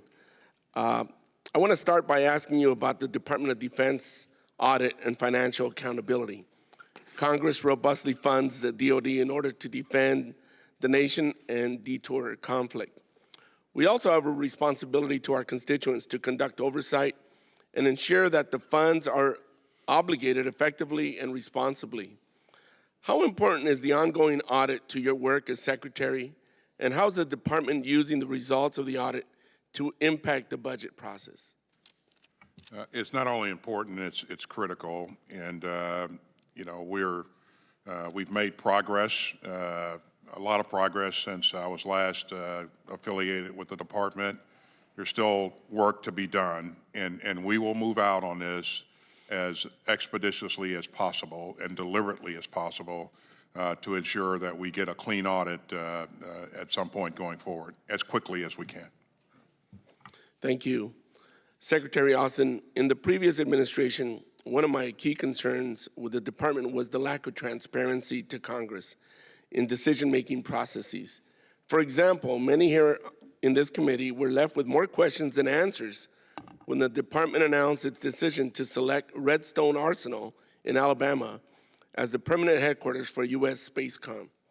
Looking forward, I hope you will commit to this committee that the department will be transparent in its decision making so Congress and the public have full confidence that decisions are made objectively and in the best interest of our national security. With that, I'm closely following the upcoming basing decision process for the Space Force's STARCOM headquarters, as I believe Vandenberg Space Force Base will be an ideal location to be the future home for the Training and Readiness Command. I know this process will be led by the Department of the Air Force, but I believe leadership starts at the top, and I urge you to work with the Air Force to ensure a transparent and fair process. That was more so of a statement than a question, but I'd love to get your reaction to that. Yeah, so in the first instance, you know that that issue is under investigation by the IG, and there's also a GAO look ongoing as well, so I won't have any comment on that for you. I will say that my commitment to you is that we will remain as transparent as possible on this and other issues going forward, and I will require that the services do the same. So. Thank you, and just to conclude on that point, it was pretty much a bipartisan sentiment about the transparency and the need for more information about that. So I'm glad the investigation is ensuing. Lastly, Secretary Austin and General Milley, this committee has been focused on addressing extremism in the ranks. I appreciate the tone and the direction that I have seen and heard from the service chiefs and civilian leaders. But clearly more needs to be done to take that message at the top and ensure it is received throughout the ranks. How does this budget make necessary investments in initiatives that seek to address extremism and also promote diversity? Well, there are provisions in the budget that resource us to continue our efforts there to make sure that we have the right staffing and that sort of business to provide oversight. But this is accounted for in our budget. So. General Milley? Yeah, I agree it's accounted for in the budget. Let me make a broader comment on extremism. The United States military is committed to the idea that's America, and it's embedded within our Constitution. And we are sworn at the risk of our life, our limb, separation from our family to defend that Constitution no matter what. And there is no room in uniform for anyone who doesn't subscribe to the values of the United States of America. And I know we're going through a work groups, defining extremism, checking out our Department of Defense instructions, et cetera. But from private to general, there's no room for extremist behavior in the United States military. Thank you, General. With that, I'll yield back. Mr. McCord escaped again. Mr. Gates is recognized for 5 minutes. Thank you, Mr. Chairman. Mr. Secretary, why was Lieutenant Colonel Matthew Lohmeyer relieved of his command? It was a decision made by his chain of command, and typically those decisions are made based upon either having confidence or a lack of confidence. This issue is under investigation by the IG, and so I won't comment any further on that. In my previous discussions with service members and particularly officers, I would hear about complaints over parts not arriving on time, long deployments, and in my more recent discussions with those officers, the #1 issue that they raised to me with concern, often unable to speak publicly for fear of the type of retribution that Lieutenant Colonel Lohmeyer faced, they say that your stand down regarding extremism did not help our military, it hurt the military. And I want to share with you that perspective, that it caused service members to otherize one another, it impaired group cohesion, and interesting to me is that I've heard those sentiments most frequently from units that are majority-minority, that this was not particularly helpful. So I wanted to give you the opportunity to maybe share with us more specificity regarding the definitions that seem to be a challenge when Ms. Hartzler was asking questions. How should the Department of Defense think about critical race theory? Could I make a comment, Secretary? I'm sorry. Well, I'm very limited on my time, General Milley. Well, I just want to make a comment. The feedback I know, but I've gotten I've asked the question to Secretary Austin. I don't know what the issue of critical race theory is and what the relevance here with the department.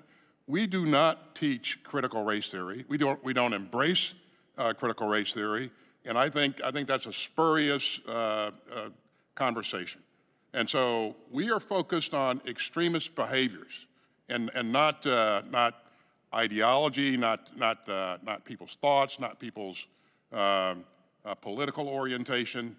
Behaviors is what we're focused on. And one final point, and thanks for your anecdotal input, but I would say that I have gotten 10 times that amount of input, 50 times that amount of input on the other side that have said, hey, we're glad to have had the ability to have a conversation with ourselves and with our leadership. And that's what we need to make sure again, that we remain reclaiming my a time, cohesive Mr. Secretary, it may be that you're receiving that input in the ratios you describe because it was your directive.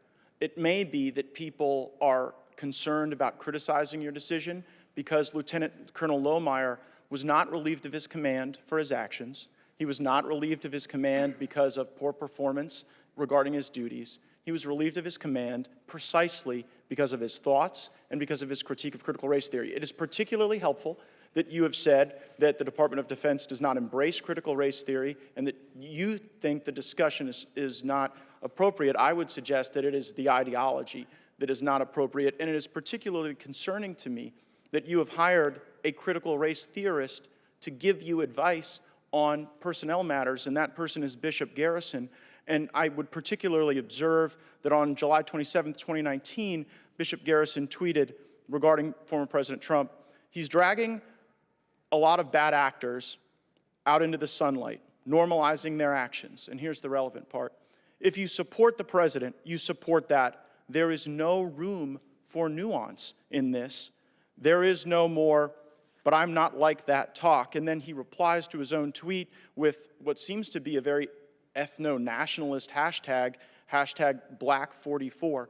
Could you enlighten us as to what advice Mr. Garrison has given you, and are you concerned that while you testify publicly to our committee that the department doesn't embrace critical race theory, you have hired someone who is precisely a critical race theorist?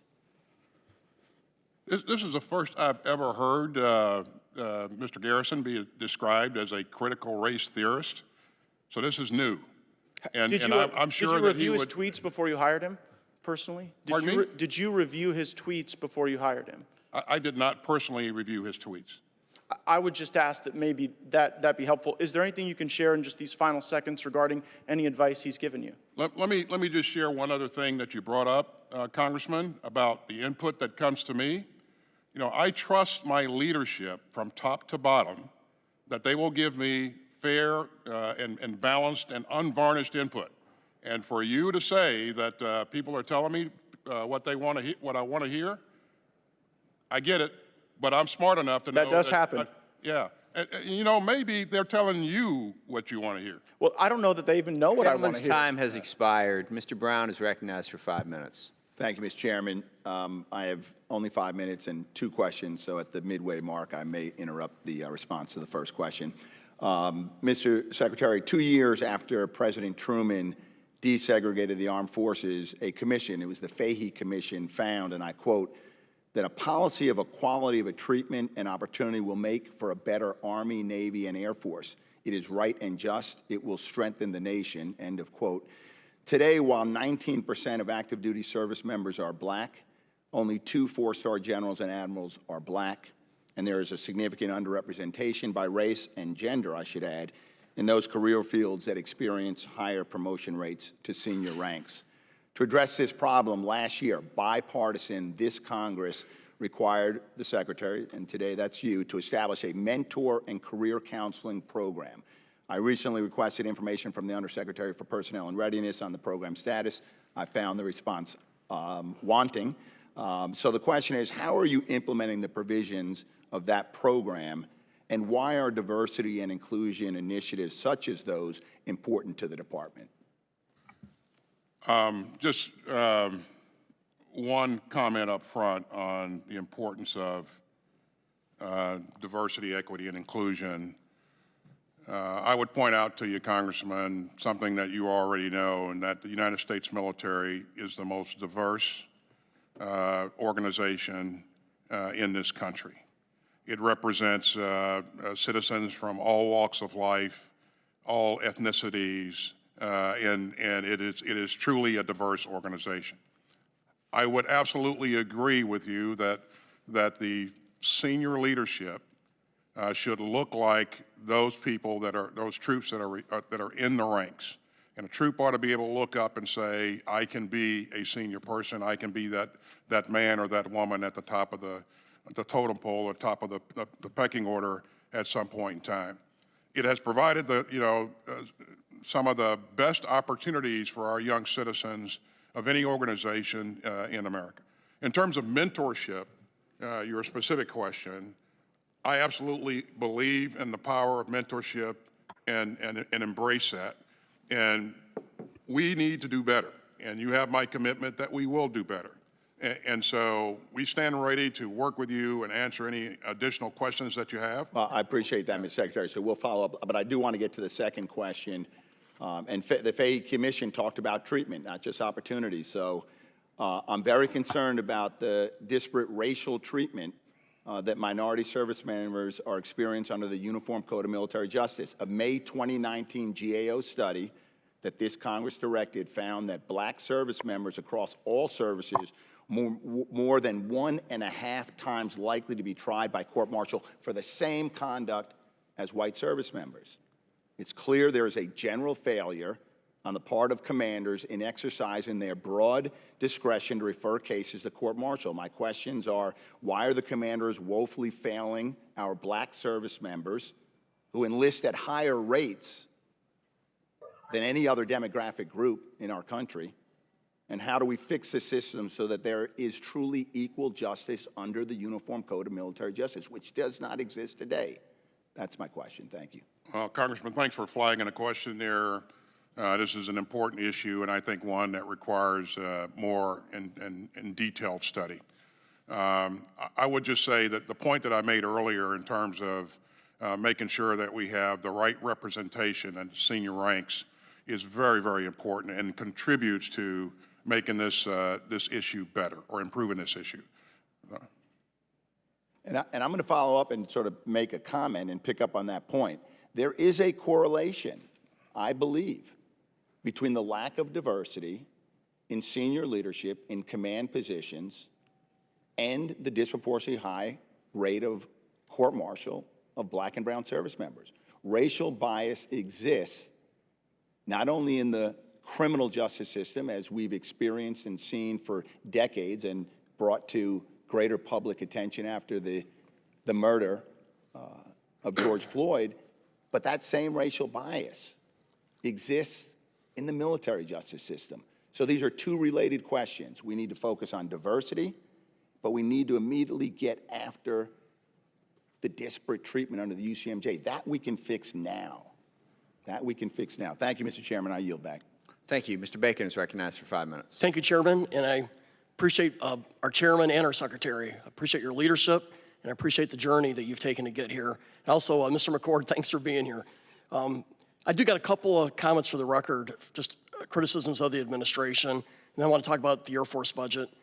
But first, I'll just talk about China being a pacing threat, a rising superpower, a Navy's matching ours in an imminent time frame. But then you look at the actual budget. After inflation, it's a reduction. Our words do not match our actions here, and I think China sees it. I think the world sees it. I would have at least expected a budget that was even with inflation, but yet we're seeing a reduction. Secondly, I personally oppose taking the prosecution authority away from the commander. I was a 5-time commander myself in the Air Force. I think the change will now create 2 chains of command at the unit level. It undermines the principle that we cherish, which is unity of command. And I think this is going to open up frictions and tensions within the unit and who's actually in charge. A third point of criticism is we've had several months now where the administration should have come up with an evacuation plan for our interpreters. We have 18,000 roughly, and there is no concrete plan that I know of. It's unconscionable. We've had time to work through this. Talking about it's not a plan. And so I know this falls in the Secretary of State or the State Department, so it's a criticism toward the administration versus you two. But our country owes better to these 18,000. In my view, they will be targeted. So my real first question, though, gets to the Air Force budget. I think it's important that our defense budgets are accurate and transparent, but that's not really the case with the Air Force budget. The Air Force budget submitted by the administration is $212 billion, but $39 billion of it, or 18%, doesn't actually go to the Air Force. It gets passed through to other organizations. When you factor it in, the Air Force budget is really only $173 billion, and the other services have about a 1% pass-through, by the way, versus 18% for the Air Force. I just think it's misleading. Most people in Congress and most people, our citizens, think it's about a third for the services. So last NDAA, we tasked the department to come up with a better way. Could you give us an update on your thinking on this and what we can do? Thank you, Mr. Secretary. Yeah, I'll take this for the record because we do owe you an answer in terms of the progress that we've made or how we've approached this. But I just want to say that I would absolutely agree with you that while we can't be fully transparent on some of these issues, we need to make sure that the Air Force budget is represented in the appropriate way. Thank you. I appreciate your sentiments there. My second question is with the electronic magnetic spectrum operations. In the 19 NDAA, we directed the department to update its strategy here and provide a detailed implementation plan. So in 2020, the department did come out with a strategy, but we've not yet seen an implementation plan. Could you give us an update on where we're at with that? You may have heard me say before, Congressman, that our Vice Chairman is leading the effort along with the Deputy Secretary to make sure that we lay out an implementation plan and that we supervise the implementation of the plan. This is very important. It becomes increasingly important as we look towards competition with a great power. We can expect much more contested airspace and much greater pressure on the electromagnetic spectrum.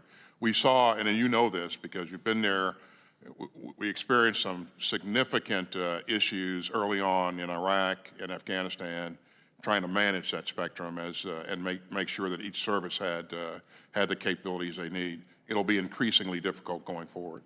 But the Vice Chairman is honcho in that. And I think the Vice Chairman's doing a great job, and I applaud the effort. I do hope, though, in the end, we have a somebody at the 1-star or 2-star level that owns this in the future, because as you know, at the 4-star level, they're doing 100 different things. So I just put that in for your consideration. Finally, to the chairman, I only got about 30 seconds left. What are some tangible things we can do to strengthen deterrence for Taiwan? Like what kind of weapons can we sell them or provide them? Thank you. Again, I'll take that one for the record, but briefly, you're talking about air power, counter air power, so that they can have some dominance or air superiority over their own airspace. Ballistic missile defense would be key. And then their abilities to defend on the ground and conduct combined arms maneuver against an invading force.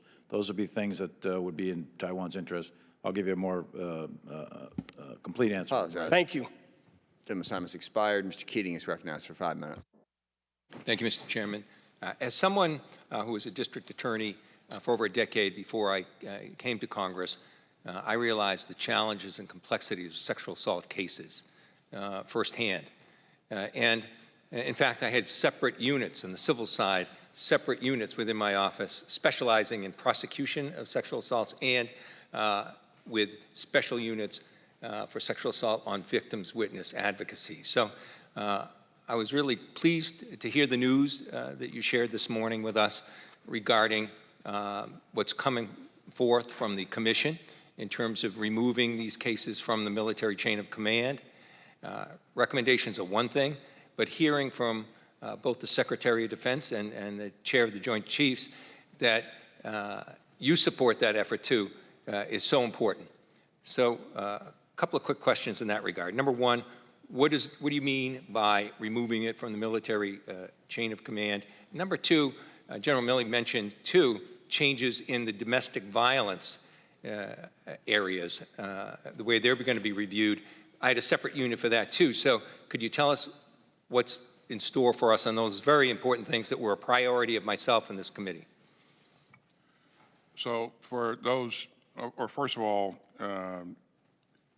I would point to the issue of this will require resources, and it will require making sure that we outline a path to get to where we need to be so that we're doing this the right way. We are focused on sexual assault, sexual harassment, and related crimes, and you mentioned domestic violence and a couple of other things that are directly related to that. But we would set up a special victims prosecutor, special prosecutor to assess and refer these cases forward. And so the cases would be referred and prosecuted outside of the chain of command. Yeah, Mr. Secretary, would they be investigated outside as well with the civil investigator working with that prosecutor? They would be investigated by competent authorities, and the investigator would work with the prosecutor. Yes. Yeah, I would hope those authorities included someone on the civil side too, and someone that would work as a domestic violence advocate too, or a sexual assault, a witness victim advocate. Now, in terms of domestic violence, it is discrete many times from sexual assaults. So is there anything to share with us this morning on that issue as well? Yeah, so what we're saying, what we're recommending, what we've already made our recommendation to the Secretary, is to stay narrowly focused on the issue of sexual assault and directly related crimes, such as domestic violence. Sometimes they are, sometimes they're not. Well, sometimes there are, sometimes not, but the data shows that there's a strong correlation. So you bin some of these other crimes in it. As far as all other felonies go, we're recommending not to do that, but to stay focused on the sexual assault and immediate related crimes. Take that out of the commander's hands for referral and pre-furl of charges, investigation as well, and put that in the hands. And why are we doing that? Because the data shows that we haven't moved the needle to solve that problem. It's a very significant problem for cohesion of the force, and we've lost the trust and confidence of the lower-ranking troops in it. So, but it's very limited, though, to that set of crimes, because the UCMJ is fundamental to the good order and discipline of the force, and the commander must have that authority because this entire system is built in order to fight in combat, and that's important to remember. I would like to suggest, too, that you look more specifically at domestic violence as well. Yeah, sure. And I'm here, and I'm joined by many members of this committee to provide the resources and assist you along those lines. I thank you for the news, but we want to see if we can be helpful moving forward. Secondly, we all share the belief, and certainly you two share it more than many Americans, to protect families. They're giving their most precious resources, their children, their parents, or spouses, to defend our country. And a BU study just recently out showed that 30,177 either active duty or veterans post 9/11 committed suicide, lost their lives. That's over 4 times the number of similarly situated people that lost it in war operations, lost their lives in war operations. And this committee, through the NDAA, did a GAO study, which I'll follow up with a question. I yield back. Thanks. And I would like to let members know, if I could take just a moment of personal privilege here, on the sexual assault issue, there is wide bipartisan support and support at DOD and within the administration for the idea that we need to take the prosecution of sexual assault crimes out of the chain of command. Now, that is a recent development. We've been talking about this for 10 years in a variety of different forms. It has been resisted in a variety of different quarters up to this point. But at this point, there is there is still some who oppose, but there are a lot of co-sponsors. But the details are different, and I think that is being lost in this debate. There are some bills that take all non-military felonies out. Then there is the proposal that has come from the commission. There was also a bill, and I know Representative Spear has introduced a new bill this week, but a month or so ago there was a bill that she had introduced that was focused just on sex crimes. Another way to slice this is felonies and misdemeanors. If you go the all-felony route, which was a bill that was introduced this morning in the House and one that was introduced in the Senate, you do miss some sex crimes that are misdemeanors, and you certainly miss a lot of domestic violence that is also misdemeanors. And then there is the subject that Mr. Keating brought up, and that is, well, what about the people investigating it in the first place? Are they still under the chain of command? We need to make this change. I think it is really important that we take a moment to do it right, that we have a conversation with a bunch of different people. I'm not presuming who's right and who's wrong, but this is no longer a question for the overwhelming majority of members in the House and the Senate whether or not this needs to be taken out of the chain of command. It is now a question of how to do that. And that is a debate and discussion that I think this committee needs to take a leadership role in doing. Mr. Rogers. I'd like to completely associate myself with the chairman's remarks. Thank you. Mr. Waltz is recognized for 5 minutes. Thank you, Mr. Chairman. And I'd like to introduce into the record a letter to myself from the Superintendent of West Point, Lieutenant General Williams, that was sent to me in response to my letter regarding the teaching of critical race theory at West Point. Is there objection? Hearing none, so ordered.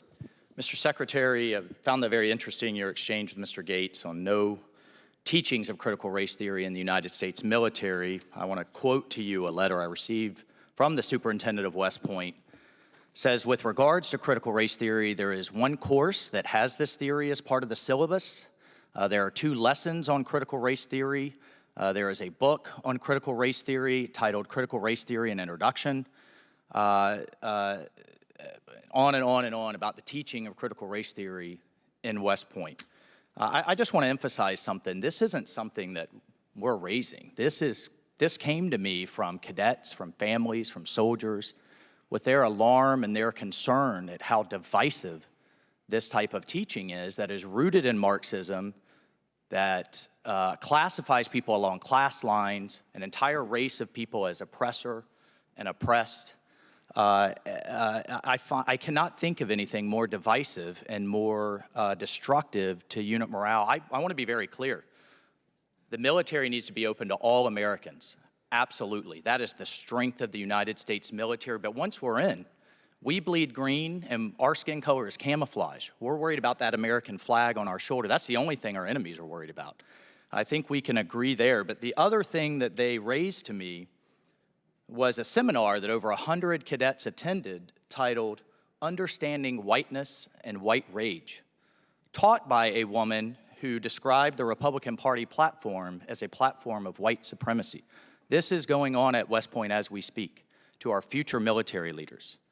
And sir, I would encourage you, I would demand that you get to the bottom of what is going on in the force, and further, for what it means for civilian oversight of the military. When our future military leaders are being taught that the Constitution and the fundamental civilian institutions of this country are endemically racist, misogynist, and colonialist, and therefore it is their duty to resist them. What does that mean for a future cadet who one day will be sitting where you are? And so, do you agree that, will you work with us do you agree that critical race theory should or should not be taught in our military academies? As I said earlier, thanks, Congressman, for the question, and thanks for your continued support. Thanks for your service. Thank you. This is not something that that United States military is embracing and pushing and causing people to subscribe to.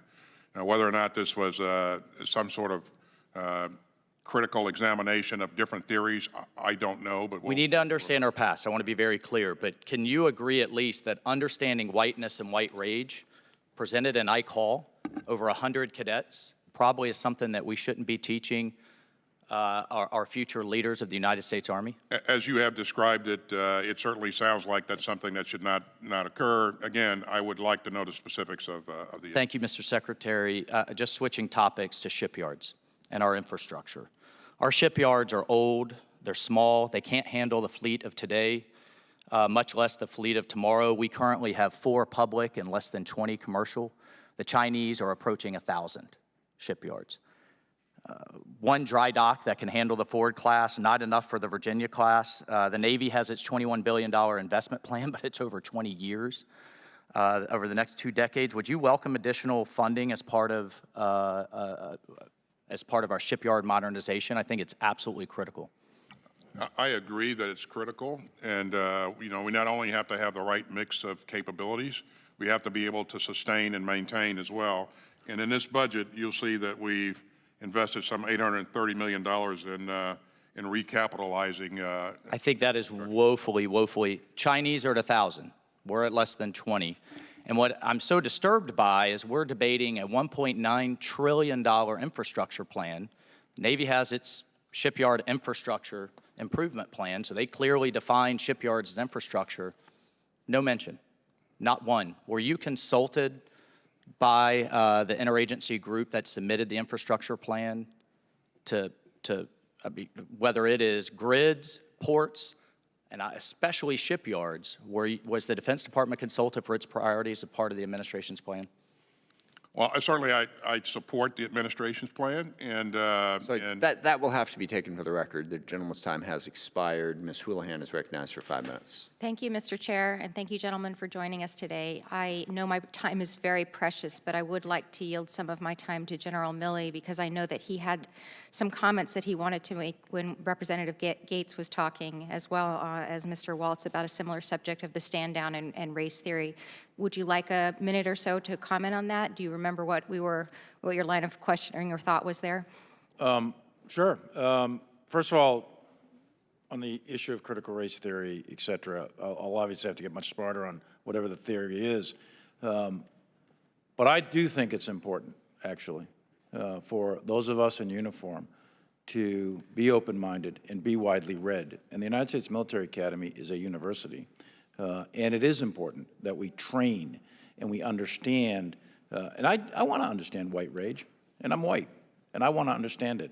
So what is it that caused thousands of people to assault this building and try to overturn the Constitution of the United States of America? What caused that? I want to find that out. I want to maintain an open mind here, and I do want to analyze it. It's important that we understand that because our soldiers, sailors, airmen, Marines, and Guardians, they come from the American people. So it is important that the leaders, now and in the future, do understand it. I've read Mao Zedong. I've read Karl Marx. I've read Lenin. That doesn't make me a communist. So what is wrong with understanding, having some situational understanding about the country for which we are here to defend? And I personally find it offensive that we are accusing the United States military, our general officers, our commissioned, non-commissioned officers, of being, quote, woke or something else because we're studying some theories that are out there. That was started at Harvard Law School years ago, and it proposed that there were laws in the United States antebellum laws prior to the Civil War that led to a power differential with African Americans that were 3/4 of a human being when this country was formed. And then we had a Civil War and Emancipation Proclamation to change it. And we brought it up to the Civil Rights Act in 1964. It took another 100 years to change that. So look it, I do want to know. And I respect your service, and you and I are both Green Berets, but I want to know. And it matters to our military and the discipline and cohesion of this military. And I thank you for the opportunity to make a comment on that. Thank you, General. Changing the subject right now to our people, which I think is really important. You mentioned that people are our #1 priority. In May of this year, I introduced the Military Moms Matter Act, which among other initiatives would propose extending paid family leave to 12 weeks for service members, which would be in line with the NDAA 2020 proposal for all federal employees, and that became law last year. One of the big topics of debate in this bill is for primary versus secondary caregivers. As the policy is currently written, a secondary caregiver is able to use very little leave. We want to make sure that we understand that. And General and Secretary, would you mind expounding on your thoughts on secondary leave for service members? Should that be eliminated or that designation be altered so that everybody could have equal access to paternity and maternity leave? Well, it's a thing that deserves further discussion and examination, but you asked for my personal opinion, and I absolutely support primary and secondary. So. Thank you, sir. And what's left of my time, I'd like to talk about childcare, what happens after you have the leave. I'm grateful to see that $168 million increase was included in the budget for family issues, including childcare, including in-home childcare. But I was really devastated to hear a story of a young woman at Fort Hood who explained to me, a single mother, that she had to drop her child off at 5:30 in the morning, off-base childcare, had to drive at 80 miles an hour to try to get online fast enough to get to PT at 6 in the morning. And this is not okay. So my question is, how can we make sure that we provide better support mechanisms in the childcare area for those people like her? Well, I think, first of all, that the pandemic has kind of amplified some of the existing concerns with child care and other issues. We have provisions in this budget to address home care support, and I think we need to continue to look at this hard. And I would say, in addition to that, there's some $8.6 billion that are focused on military family support programs, and so this is very important to us. We'll continue to work it, but I could not agree more with you on the importance of this issue. Thank you, and with that, I yield back. Thank you, Mr. Chair, and thank you, gentlemen. Thank you. Mr. Johnson is recognized for 5 minutes. Thank you, Mr. Chairman. Secretary Austin, General Milley, thank you for being here today. Many of my colleagues have expressed concern with the top-line amount for this year's budget request, and I just want to echo those concerns. And we recognize, of course, that you're operating under certain constraints, but it's alarming to many of us that the President is spending with reckless abandon in virtually every area except our national defense. And our current era of strategic competition makes it all the more important that the U.S. recommit the longstanding principle of peace through strength, especially as our key adversaries continue to take meaningful steps to close the gap between us and them. Secretary Austin brings me to a question for you. In your confirmation hearing, when asked to commit to the current schedule for nuclear modernization efforts, you told Senator Fisher you'd like to look under the hood first and get a better feel for what we're dealing with our nuclear forces. I know this has been covered a bit today. Some of us are in and out for other hearings, but just to be sure, you've been on the job now 6 months. Can you commit now to nuclear modernization being a top priority for DOD? I think you may have heard me say a number of times, sir, that modernization of our triad is absolutely important to us. What I meant by looking under the hood, though, was making sure that we go through a nuke posture review to ensure that we have the right balance and mix of forces. Well, staying on that subject, our next generation ICBM, the ground-based strategic deterrent, was a system approved by President Obama in 2015. It was fully funded by President Trump. It was funded in President Biden's FY22 budget request at $2.6 billion. And since you were confirmed as Secretary of Defense, we've learned that the GBSD will be almost $38 billion cheaper than any Minuteman III life extension. It will also be a much more capable system, able to better penetrate Russian and Chinese defense systems. Do you fully support President Biden's FY22 budget request for the GBSD? and agree it is the future of the land leg of the triad? I fully support the President's budget. I would further say that, you know, the GBSD is one of those things that we'll continue to evaluate along with the posture reviews that we have ongoing, the nuke posture review. So. And am I correct in stating that the GBSD is on track, on schedule, on budget for the first flight test in 2023? You are. Another item we were pleased to see in the budget is a request to construct a weapons generation facility at Barksdale Air Force Base. And that facility allows, or that construction will allow our B-52s that are stationed there to carry out their nuclear mission without having to fly first from Louisiana to North Dakota in order to be loaded with nuclear ordnance. So, Secretary Austin or General Milley, can you comment on the strategic flexibility the Barksdale WGF will provide in making sure the air leg of the triad is capable of fully executing its mission? Yeah, I think, again, the triad and recapitalization of the triad is critically important. It's been in effect really for, I guess, going on 7 decades since the end of World War II. And it is, you can never prove a negative, but it is clearly one of the fundamental reasons why World War III didn't break out was because of the nuclear capabilities of the United States. It is time now to recapitalize the entire thing, all 3 parts of it, plus the command and control piece. That is really critical to defend this nation for the next 7 decades. And the time is now to invest in it. It'll be a one-time thing for a period of years until we can get the system replaced. But it's really, really important in all legs to include that at Barksdale with the B-52s and soon to be the B-21s, et cetera. Really critically important to do that. Thank you, and those efficiencies I think will help in those overall goals. The last thing I'll touch on is the noticeable reduction in Army accounts in the budget requests. I understand that's a reflection of the Afghanistan drawdown, but as we transition our focus to other parts of the world, I do think it's important that we not allow Army readiness to decline. I know you all agree with that. We still need to execute rotations through our training centers, and to that end, I appreciate the budget requesting a new Joint Operations Center at Fort Polk. That the current JOC is decades overdue for an upgrade, and a new facility will make sure our soldiers are equipped with the best possible training experience so they're at the ready if and when they're called upon. But just in the 40 seconds I have remaining, would one of you comment on the importance of that, Army readiness, where we stand on that? We're both deeply indebted to the Army for where we are in life. But I would say as former Chief of Staff of the Army, the readiness of the Army is critical.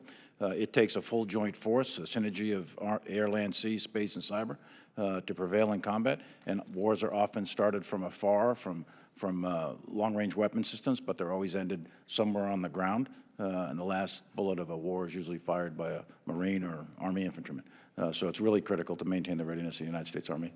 Hopefully we can host you at Fort Polk sometime soon. I'd love to see you there. We've been hosted there quite a bit, both Yes, of indeed. us there, Mr. Johnson. Congressman Johnson, and I would say that it's a pretty valuable capability. Thank you. I yield back. Thank you. Mr. Crow is recognized. Thank you, Mr. Chairman. I would like to associate myself with the concerns by some of my colleagues on the other side of the dais about back pay for National Guard, and also point out that the H.R. 3237, the Emergency Security Supplemental, which passed the House by 1 vote, actually created a back pay of $500 million to help shore up the pay for the National Guard. So I would encourage my colleagues to support that and to continue to push the Senate to support that as well, because if we actually passed that bill, we would resolve that issue and make sure that our men and women in uniform do get paid.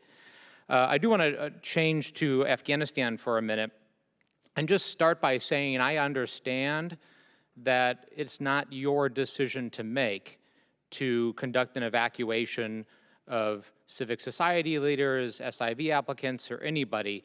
That's not for you to decide. That's not for Secretary Blinken to decide. That's a decision that only resides at the White House. I get that.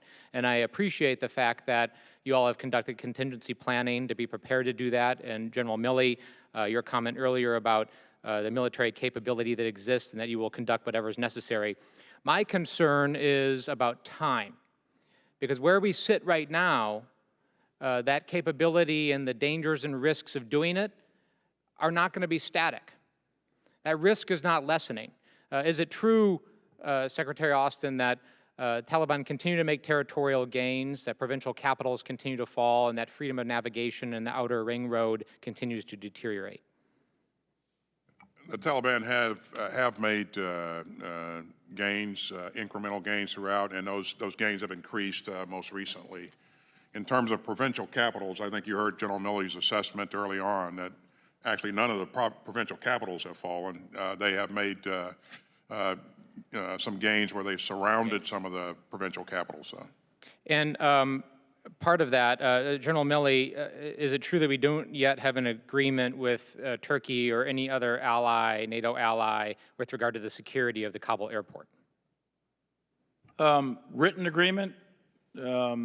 No, we're having a meeting this week. I think we're pretty much at the final piece. I don't want to speak for Turkey, and I don't want to preempt the outcome of a final agreement, but I feel very comfortable that security of the Kabul airport will be maintained, and I think the Turks will be a part of that. Is it true that we're turning over control of Bagram to the Afghans? That is the plan. That's correct.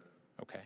So understanding that situation, the deteriorating security situation, the assessments, the lack of navigation, and the fact that these SIV applicants would actually need to make it to Kabul or a population center to be evacuated, and they also need to do in-person vetting in Kabul to qualify. Is it fair to say that as time continues to progress, that it becomes harder and more risky to conduct an evacuation? I think that's a fair statement, Congressman. Okay. Relatedly, I'm concerned about the ability of the Afghan Air Force to conduct air operations and to maintain an air cap with our withdrawal. The A-29 fleet continues to degrade. We know that. We have submitted a request for 3 additional A-29s, but maintenance, with the removal of all the maintenance personnel, do we yet have any fidelity on where that maintenance will occur once our contractors withdraw who are currently conducting that maintenance? Some of the maintenance is taking place in one of the Gulf countries, one of our partners, and so we would fly for the higher level maintenance. We would fly that and have flown some of that gear out to that location to be serviced. And you got different levels of maintenance, as you well know, but the organizational maintenance, you know, the operator level of maintenance, we can do and are doing some of that by virtual mentorship on a day-to-day basis. And we may be able to contract other types of capabilities going forward. That's still a work in progress. Ideally, we'd like to have the ability to conduct maintenance in one of the neighboring countries for some of the higher level maintenance, but again, a work in progress, not yet solidified. Okay, I appreciate that. And with my remaining 10 seconds, I just wanted to express my appreciation, Chairman Milley, for your leadership and your courage and how you continue to speak out on behalf of what is a diverse and increasingly diverse force of men and women in uniform. Gentleman's time has expired. I yield back. Mr. Green is recognized for 5 minutes.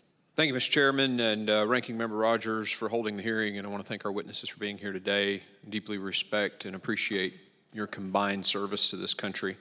As the war on terror has continued, the United States military has taken risks to maintain readiness during budget decreases of the last years of the Obama administration, including installation management, research and development for future systems. The last administration set us on the right path, helping to rebuild peace through strength. Those 4 years of increased budgets helped, but they could not make up for nearly 20 years of war and 7 years of cuts. Today's force is still challenged with decreasing overmatch due to those previous cuts and the risk decisions that were made to maintain readiness. When we send America's sons and daughters, and I believe each of you would agree with me on this, it should never be a fair fight when they go to war. It looks like the real dollar cuts and spending of $4 billion in this budget proposal were once again potentially sacrificing the future fight for readiness today. In the case of the Navy's budget, it looks like they're pinning their risk in the 3 to 5 year range in hopes that beyond that they can find new technologies that will create overmatch. The question, of course, is how do we maintain overmatch with pacing threats such as China when they're increasing their budget 6.8% and we're effectively decreasing ours? My first question gets very granular, and it goes on what Mr. Johnson was talking about, the CTCs. I noticed recently, if I'm understanding the budget for the Army correctly, we're cutting CTC rotations by a third in this budget. If that's correct, can you tell me why? Yeah, I don't think that's correct. I'll go back to Chief of Staff of the Army. There's 10 rotations a year at each of the CTCs. If they're cutting them by a third, I'd be very surprised. Would you do me a favor and just get back? Thanks. I'll get back to you. Thank you, Chairman. I really appreciate that. I noticed on aviation, we were looking at a cut of around 15.6%, and this is across all the services for aviation. Can you guys kind of give me a description on what we're doing to make up for those cuts? Or is there some technology we don't know about? Is there some future system that's going to address the decrease in readiness or capability in the future with a 15.6% cut in aviation? Well, we want to make sure we're investing in the right capabilities, and we want to be able to network those capabilities in new and effective ways that we've not been able to do in the past, and that requires investing in the right kinds of technology to be able to do that. If you take ISR, for example, and you look at the fact that the Air Force is taking down a couple of lines of ISR, what they're really doing is not decreasing the number of tails. They're taking down some lines so that they can have the ability to upgrade some capability and network their birds together in ways that we haven't done before. And that applies to each of the services. We have to invest in those things that are going to allow us to have resilient forces, operate in a distributed manner, and be absolutely lethal in the next fight. I understand. I just want to make sure that capability isn't decreasing 15.6%. I guess that's really my big question.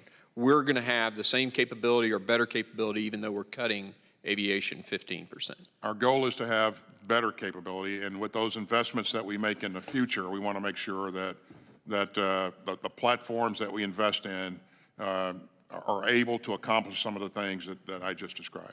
One of the open source journals, the Computing Research Association, reported concerning, quote, the Army, Navy, and Air Force's University Research Initiative, sub-accounts are cut 31.1%, 18.9%, and 17.5% respectively.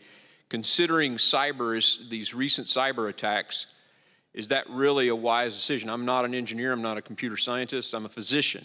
But it seems that cuts in those particular areas, those areas that research our ability to fight cyber, seems misplaced considering the recent attacks. Could you comment on that, or perhaps I can get something in writing back?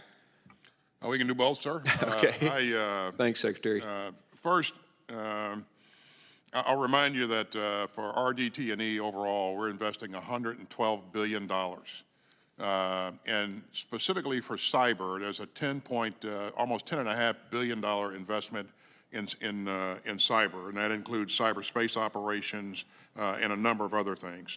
So we think cyber is pretty important. We are part of a whole of government effort to defend our networks here in the country.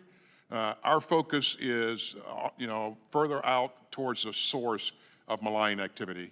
The gentleman's time has expired. I apologize. Ms. Slotkin is recognized for 5 minutes. Thank you, gentlemen, for being here. I know it's a long hearing. I want to address this constant conversation we've been having about the top line, because it feels like very 2005 to me. All the hearings that we've had in the last 2 years that I've been here have talked about not just the amount of dollars we're spending, but how we're spending them. And I think we need to be intellectually honest as members of Congress that we are a part of the problem. We make you budget on one-year cycles instead of the whole FYDP.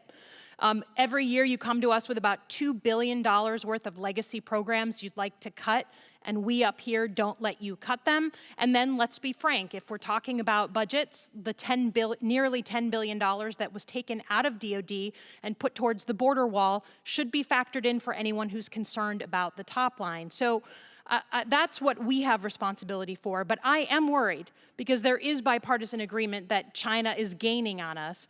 I'm also worried that our big lumbering bureaucratic system is an inhibitor to us being competitive with China, particularly on acquisition and getting the best American technology into the Pentagon. Secretary Austin, can you talk about what we're going to do to acquire faster and better technology? Well, that's a focus for us.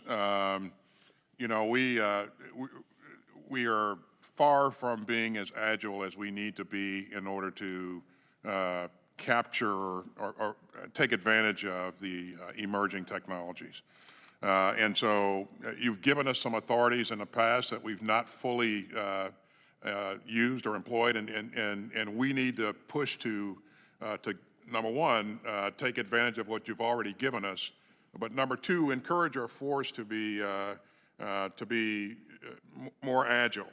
And we need to take advantage of emerging technologies that may be available in smaller companies that have capability that they can't get across the valley of death to provide capability at scale. So the Deputy Secretary and I are absolutely focused on this, and she's launched some initiatives to be able to address this. Thank you. Your personal attention to that, I think, is going to be really important for the future fight. Switching gears to the authorization of military force, last week in a bipartisan way, we called for the repeal here in the House of the 2002 AUMF. It's now being discussed and debated over in the Senate, but there seemed to be some confusion here in the House, and maybe in the Senate as well, on whether the Pentagon is currently relying on the 2002 AUMF for any operations. Can you confirm where you stand on the 2002 AUMF? Well, just right now on the 2002 AUMF, that is under review, and it looks like it's going to go away. The 2001 one is the one that gives us all the authorities. That's the one we need to hang on to, is that first one that gives us the authorities to conduct operations. So if we repeal the 2002, will that affect current operations in any way? No, my assessment, my military assessment is no, it won't. It won't have any negative effect on current operations. It's the 2001 AUMF that's the critical one for us to continue operations. Thanks for clarifying that. You know, one of the things that myself and Representative Gallagher are doing, we run a bipartisan task force on supply chains, and the Deputy Secretary was really gracious with her time and came last week.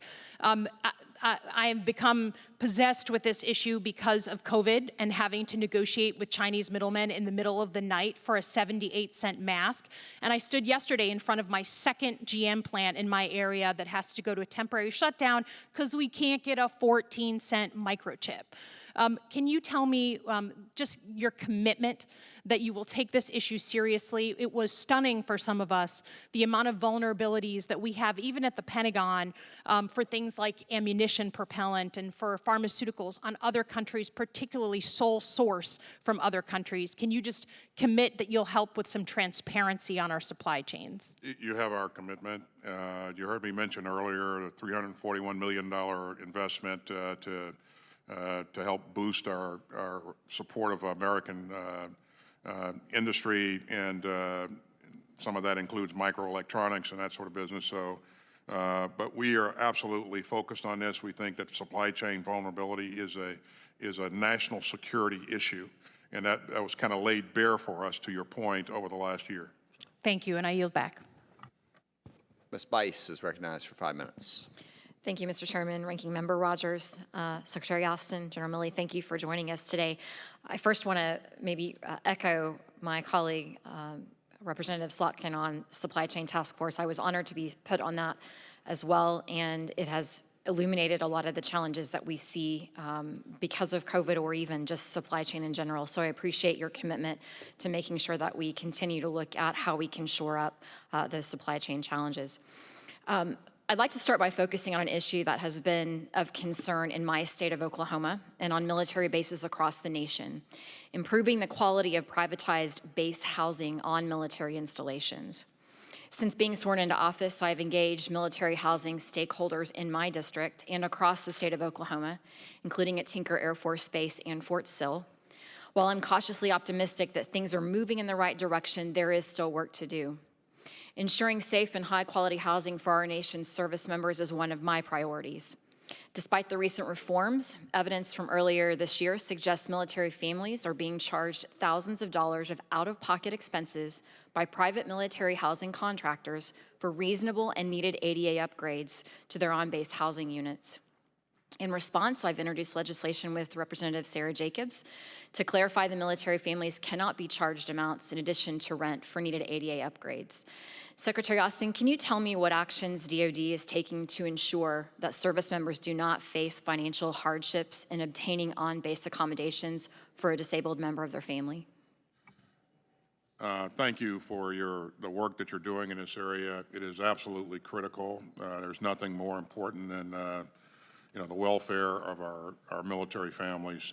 And as we've seen in the past, this has not gone the way that it should have gone in terms of contracted housing, privatized housing.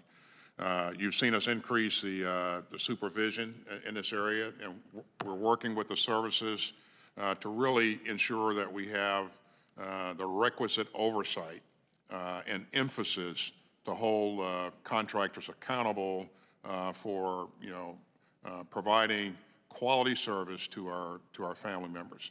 And this will remain a priority for us going forward.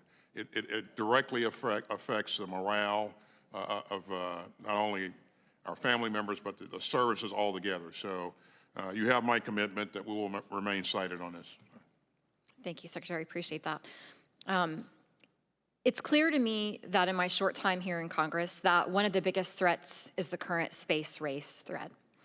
China has become incredibly competitive, landing a rover on Mars, putting up geosynchronous satellites. Do you believe this budget provides the dedicated resources in research, technology, exploration that we need to ensure that we are not outpaced? Right. Again, $112 billion for RDT&E. That's a pretty hefty investment.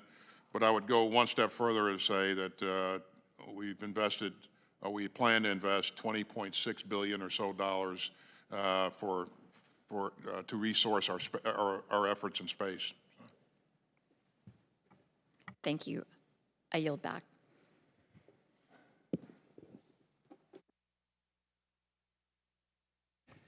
Brief announcement before I call on Ms. Sherrill. So votes are supposed to be called at 1:30. It is my intent to keep going through them. Well, it's a little bit complicated. Votes are like 25 minutes to a half hour. But if there are members who wish to ask questions, if you could go and vote like right at 1:30 and then come back so we can sort of cycle through that way. I don't want to waste any time and take advantage of all the time that we have. You can sort of process that. So if you're coming up and you want to go vote and come back, that'll give you an opportunity to ask a question. Mr. Rogers and I will figure out our own deal one way or the other. Ms. Sherrill is recognized for 5 minutes. Thank you. Thank you so much. General Milley, I want to talk about the long-range precision fires. As you know, Picatinny Arsenal in my district is a key center of innovation for this modernization priority. I know that General McConville is committed to the value that long-range precision fires bring to force employment for the joint force. So can you speak to the value of the multiple dilemmas that ground-based precision fires can provide for deterrence and force employment? Sure. First of all of the services have capabilities and are developing capabilities for long-range precision fires. And it's important when you're facing any adversary to present them with multiple dilemmas simultaneously so that it's very difficult for them to solve. Land-based long-range precision fires will give us a significant advantage relative to the pacing threat of China so that they can be operated off of basically unsinkable aircraft carriers. So our allies and partners, if we work out through the diplomatic arrangements, to have units stationed there with long-range precision fire capabilities, we can do significant damage. We were damage against the People's Liberation Army Navy. So we're experimenting that with Army Forces and Marine Forces in the Pacific right now, in the South China Seas, for example, through exercises and other things. In addition to that, we're doing some long-range precision fire developmental testing that is being done at the various ranges, and these are quite extended ranges that will cover the South China Sea. So the conceptual idea would be that we could handle the Chinese surface fleet with land-based long-range precision fires in combination with air and naval fires. Thank you, General. I appreciate that. Moving on and sort of talking again about the supply chain, we've all become critically concerned. You know, as we talk about single source materials, as we talk about rare earth materials, I encourage you, General Austin, to continue to look into how that impacts some of our smaller defense manufacturers from entering into competition when they have to trace the supply chain. That is something they have a lot of trouble doing and haven't done well at. I also encourage a discussion about rare earth materials, and if there are alternatives, if we, the research and development we might make into alternatives, that's something that's been brought up, but I don't think we have a good understanding of what we could do with respect to alternatives to rare earth materials, especially single source rare earth materials from our adversaries. I'd also just like to bring up that in conversations with former senior defense officials currently serving service members and leaders in defense innovation, I've heard time and again that the military just isn't innovating the way we need to. So to make better use of private sector innovation by a more nimble acquisition system and to improve access to talent through better STEM recruiting, and to ensure that the research and development within the DoD is better supported in risk-taking to, as many of our military members say, fail fast and then learn. What is the best way forward to make these changes, and how can Congress best support those changes? Well, I think you have to establish programs that and mechanisms that encourage innovation. And while you want to reward success and support small companies in their efforts to get their products, innovative products, on board, you also want to condition a force to be able to accept an element or a measure of risk. And we're not really good at that.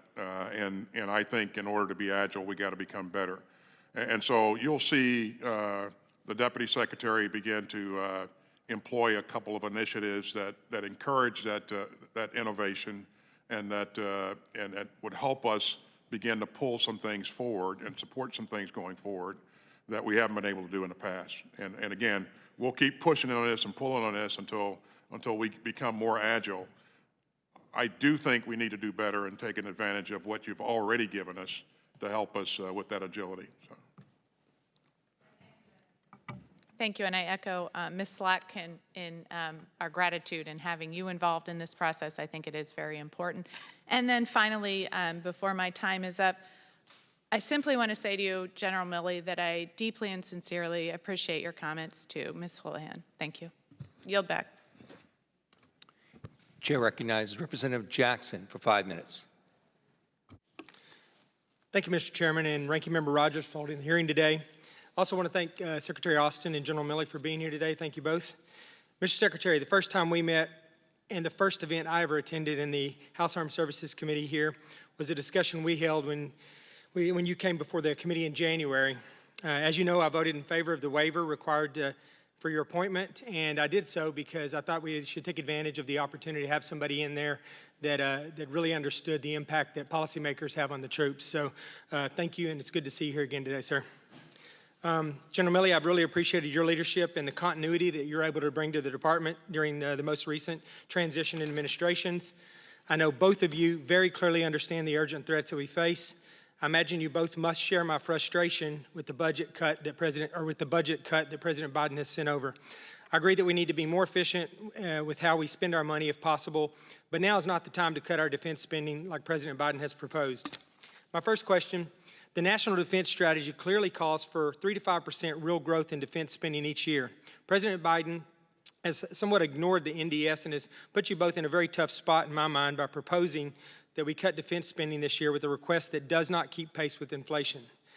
I've heard alternate proposals circulated around Congress that might come before this committee of a top-line 10% cut for defense spending. If the 3 to 5% number is based on the NDS, I'm not really sure where the proposed 10% number comes from. For both of you, if the 10% cut is just a random number, should we really be comparing that as an alternative policy recommendation to what is called for in the NDS? And would either of you consider a 10% cut to be a serious policy recommendation? This might be a short answer. When it comes to structuring the budget, Congressman, and by the way, thank you for your service. I think randomness is never a good idea. And so we endeavor, as you well know, to link our resources to our strategy to policy to the will of the American people.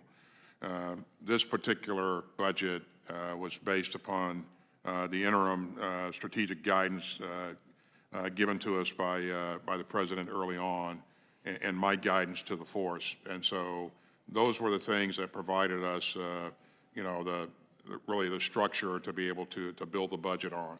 But to answer your question, I do not think randomness is a good idea when it comes to budget. And I echo those comments, and I'm not aware of a proposal of a 10% cut per se. That's not what this budget does. This budget essentially is flat. I mean, depending on how you do the calculations, some would tell you it's 11 billion more than 21 enacted. Others would tell you a few billion less if you measure it against constant dollars. And then, of course, you got the factor of inflation. The bottom line is it's all relative to a threat. And I think this budget at $715 billion, it's a lot of taxpayer dollars. And I think it adequately defends the United States for fiscal year 22. And I would urge a rapid passing of it and a rapid enactment of it. Yes, sir. Thank you. I brought up the 10% because I think that's being circulated around here, and I assume that's going to come later on in the form of an amendment or something. Thank you for that.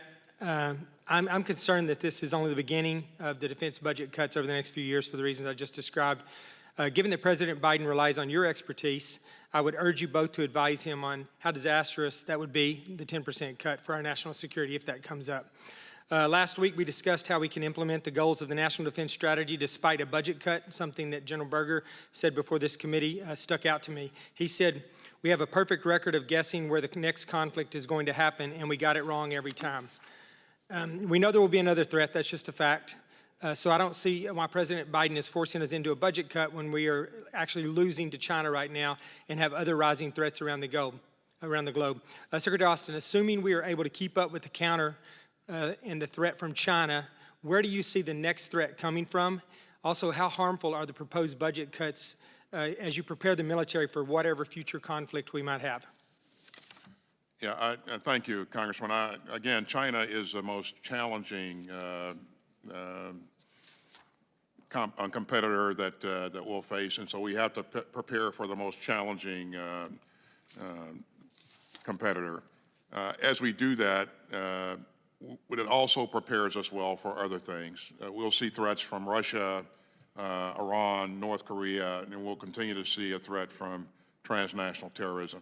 And I agree with General Berger that there's always something that we weren't really cited on necessarily, but we were prepared to address because we prepared for the most challenging threat. Thank you both. My time is up. I yield back. Chair recognizes Representative Golden for 5 minutes. Thank you. Secretary Austin, in recent testimony you provided before the Senate, both Senator Collins and Senator King asked if you'd work with them in Congress to restore the proposed cut to the DDG-51 Flight 3 program. And in both cases, you said the plan was to resource that ship in 2023. General Milley, I believe you testified something similar earlier today. I'd like to understand that more clearly. The most recent figures the Navy has provided, Congress was in December, and it anticipated the procurement of 2 Flight 3 ships in fiscal year 22 and 2 in fiscal year 23 for a total of 4 ships. In light of this, Mr. Secretary, am I to understand that you're committing to procure 3 DDG Flight 3 ships in fiscal year 2023? No, we'll certainly work out the balance of our investments in the next budget, and I don't want to predict where that's going to land. But yeah, we're going to go after that DDG that we didn't resource in this budget in the next fiscal year. So. Thank you. If you just look at all of last year, the Navy was saying that they needed the Flight 3 from a capabilities perspective, but also they were projecting 2 ships, whether that was last winter in February, again, putting out some figures in the fall, and then in December. It was always 2 ships each time, and then suddenly we received this budget request to go down to 1. But if it's not a commitment to actually go back up to 3, then I think you know, it's not resourcing the ship that the two senators and I are asking about, and it would in fact represent a broken contract. You did talk to Senator Collins about wanting to have the right mix of capabilities in place. And I agree with what Senator Collins said about quantity having a quality of its own, but I'd like to focus on the capabilities piece. The Navy says that the Flight 3 is key to sea denial and sea control missions.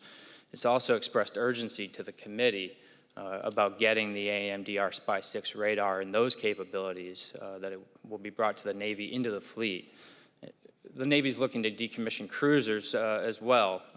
Therefore, the Flight 3 is slated to house and perform the role of air defense for our carrier strike groups, but this is going to take several years to fully field that new capability. Last week, the committee received testimony that the benefits of an AMDR are undeniable, and it was stressed that the Navy has to have that radar. I'm curious, in light of the kind of change from two ships all through 2020 to just one now, and given this testimony that we've received from the Navy about the importance of the capability, what's the driving force behind the reduction?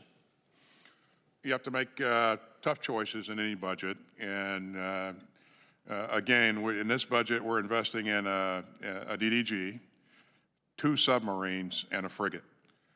Which I think is a pretty substantial investment. And again, you know, we've said before that, you know, the 355 ship Navy is a good goal to shoot at. You have to look at the progress over time. You also have to consider, you know, the numbers of holes that we're putting in the water between now and the end of fiscal year 22. And when you do that, you'll get a better picture of the full capabilities. But I agree that it is important to make sure that that you know we invest in that DDG going forward. But again, in any budget, you have to make some tough choices. And we also need to make sure we have the capacity to build the ship that we invest in. So, could I just add that it's important.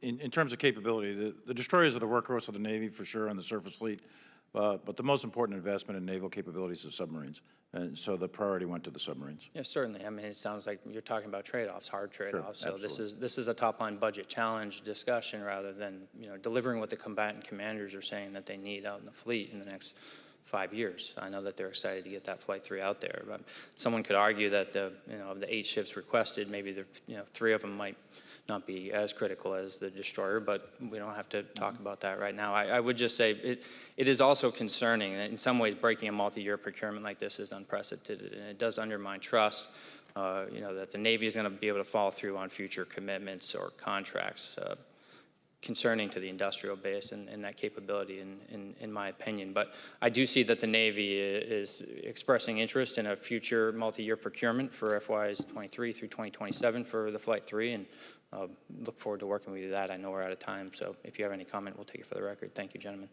Thank you. Before recognizing Mr. Carl, votes have been called, and again, votes are going roughly a half hour, so if someone wants to go over and vote now and come back, we're going to go till 2 here, and we'll do that. So Mr. Carl is recognized for 5 minutes. Thank you, Mr. Chairman and Ranking Member Rogers. Gentlemen, thank y'all so much for coming and spending time. Secretary Austin, I want to point out something. The 2 Alabama colleagues here are wearing orange and blue in support of your Auburn Tigers, and that's tough coming being a big Alabama fan. I'm just going to let you know. Real quick, the fiscal year 22 shipbuilding budget has been a hot topic today, obviously, and during recent hearings in the committees that we've held here. The report the Navy submitted to Congress last week on a long-range shipbuilding highlights the importance of steady acquisition profiles to maintain our industrial base. However, just a few pages later in the report, the report has 398 to 512 ships in the Navy long-range plan, and the difference is 114 ships. Do you think there might be a little question there how we won or lost 114 ships? That's not my question there, but Secretary, also the shipyard that I've spent the last 10 years recruiting young people to work in is being threatened to be shut down now because of this budget. So with that said, the shipyards will be facing layoffs, workforce in the coming year because of this FY 2022 budget. It's uncertainty. Why did this administration not follow the law and submit a true 30-year shipbuilding plan?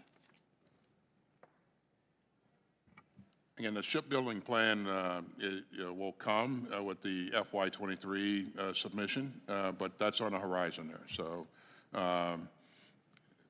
we presented a one-year budget this year, and the next year we'll present the budget for the FIDEP, or the outlook for the FIDEP. So. Okay. And as you recall, Congressman, there was a submission by the previous administration, very late, and the current administration just hadn't had an opportunity to fully review that. So that's in the works. So there will be a 30-year shipbuilding plan here shortly. Shift gears here real quick to KC-46. The Air Force has accepted delivery of the KC-46 aircraft that is not fully operational and still having some difficulties even being used. The first operational one is not expected to 2024, 7 years after the original date. Do you think any of this makes sense? The taxpayers are paying for aircraft that are not fully operational, and the first is currently projected to be fully operational 7 years after the contracted date. So, Secretary Austell, along with all the issues that KC-46A is facing, now it cannot even correctly hold fuel. Is it time to recommit and look at contracting these aircraft out to other companies? Well, we'll work with the Air Force to ensure that we're providing the right amount of oversight and drill down into choices going forward. And an assessment suggesting that we move to an alternative plan has not yet been presented to me, but this is something that we absolutely have to remain focused on. Well, we have Airbus planes that are flying in Europe that we're refueling behind, so we know we've got capabilities of other aircraft other than just what's being built and delivered. General, one quick one for you, sir. Every time they say that China or Russia is a better military force, I see you bow up a little bit, and I love it. Thank you for your service, your patriotism. Thank you, and just to be clear, and I'll reiterate it, neither China nor Russia, militarily, nor any other country on the face of the earth is a better military than the United States military. Thank you, sir. On the KC-46, I had an opportunity to go out and see them. There's some glitches in the software. They are operational, and we're flying them. We're flying them and doing tanking operations in training exercises around the world. When we say they're not we're not using them operationally in combat zones. That's where we're not using them. But they are being used in training. There are some software things yet to be worked out, and I have confidence in the KC-46 as a program. Thank you, sir. Thank you. Now I yield my time back. Thank you. Ms. Lauria is recognized for 5 minutes. Well, thank you, and General Milley. Over the last year, I've been reviewing the Goldwater-Nichols Act to look at things both positive and negative on the current organization within our service.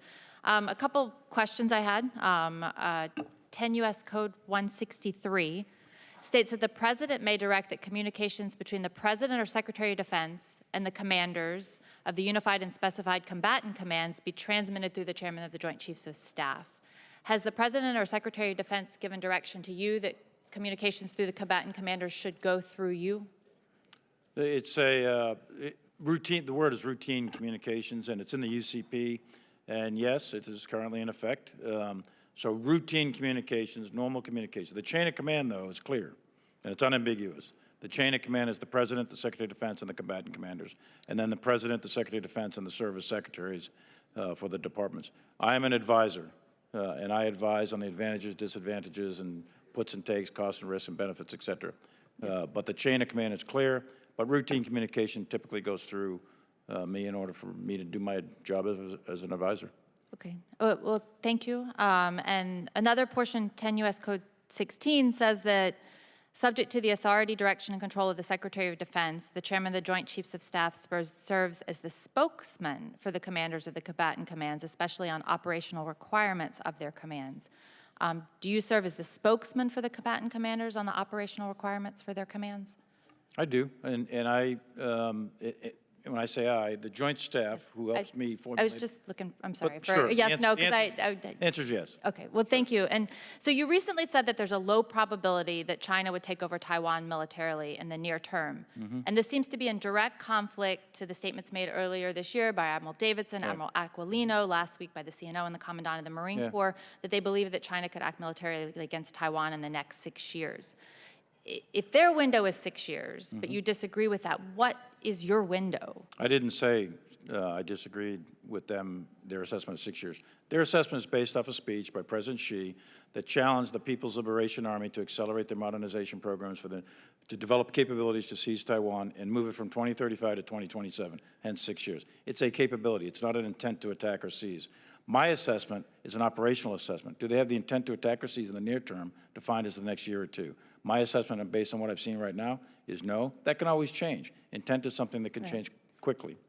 But you know, from the statements and how many members of Congress have interpreted that over this series of hearings, you know, we heard Admiral Davidson and Aquilino clearly state that they thought there was an intent. You're saying there's a capability. No, so I looked at their difference. I looked at their testimony, their words, and very explicitly, and I can go back and look at it again. If Admiral Aquilino and Admiral Davidson said that China had an intent, has made a decision, and they intend to invade and seize Taiwan, then I do disagree with that. I've seen no evidence of that actual intent or decision-making. What I'm talking about is capability, or what they were talking about is capability, and the Chinese leadership, President Xi, challenged them to accelerate their capability development. Which is two different things. I understand that you're making a nuance there. I'll say that members of the House, I think, interpreted the Admiral's earlier testimony differently.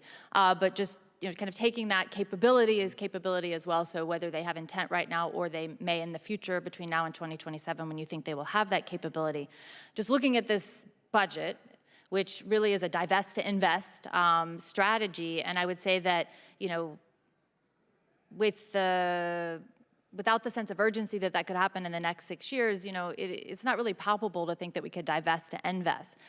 For instance, decommission more ships before we have the replacement, thus reducing the fleet size, retiring bombers at a faster rate than we're replacing their inventory.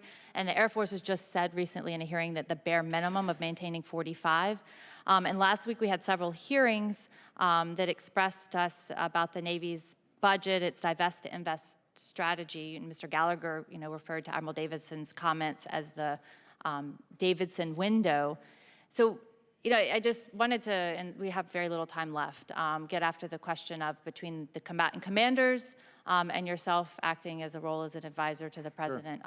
You know, who should we be listening to? I feel like the combatant commanders, their message is very different than what we're getting in a message in this budget, because the budget does not convey a sense of urgency when we see it as a shrinking fleet rather than a growing fleet to counter the threats that we see from China in the Pacific.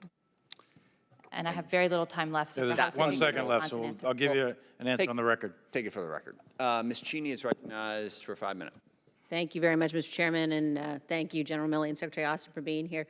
Secretary Austin, I wanted to ask you about GBSD.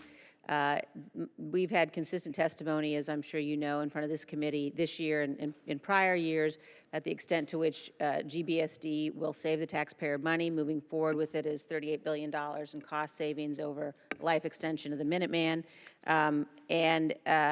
Obviously, it also has significantly increased capabilities over the Minuteman. I've listened to you today. It sounds like there may be some question about whether or not you agree with those assessments or whether or not a change will be made as you look at the posture review. Could you elaborate what factors might lead you down the path of not going with the less expensive, more effective and capable GBSD system? If I conveyed that I'd already made some sort of decision, Congresswoman, that's absolutely not the case.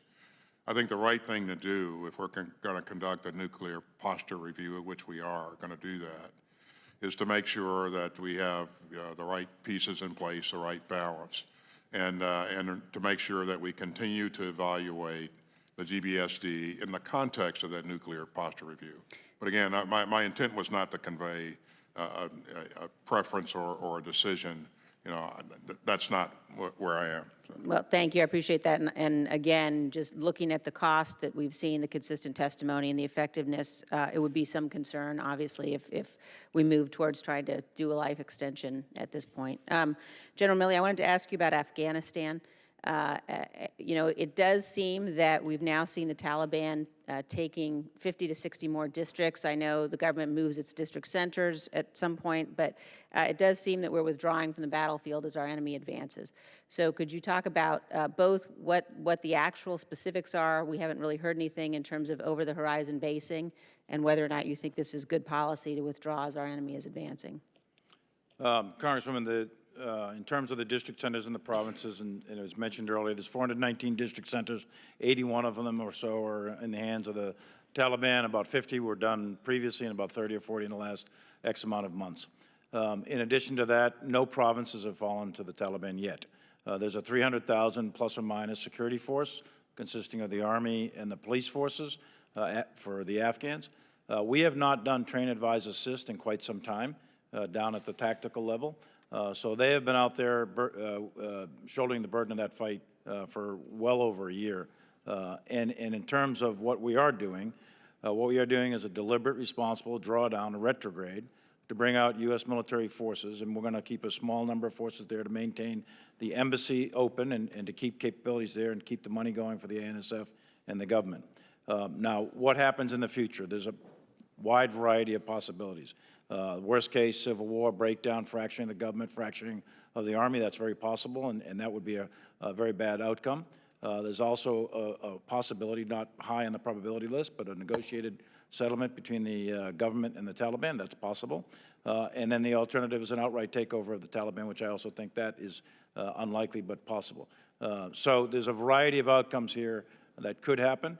We are executing the orders that we're given in a very professional way, and thus far, things are relatively stable on our end. Thank you, General Milley. I think it's obviously just a significant concern as we do watch the Taliban advance, and we know we've got a counterterrorism mission we have to conduct, and we don't have any basing agreements secured for over the horizon.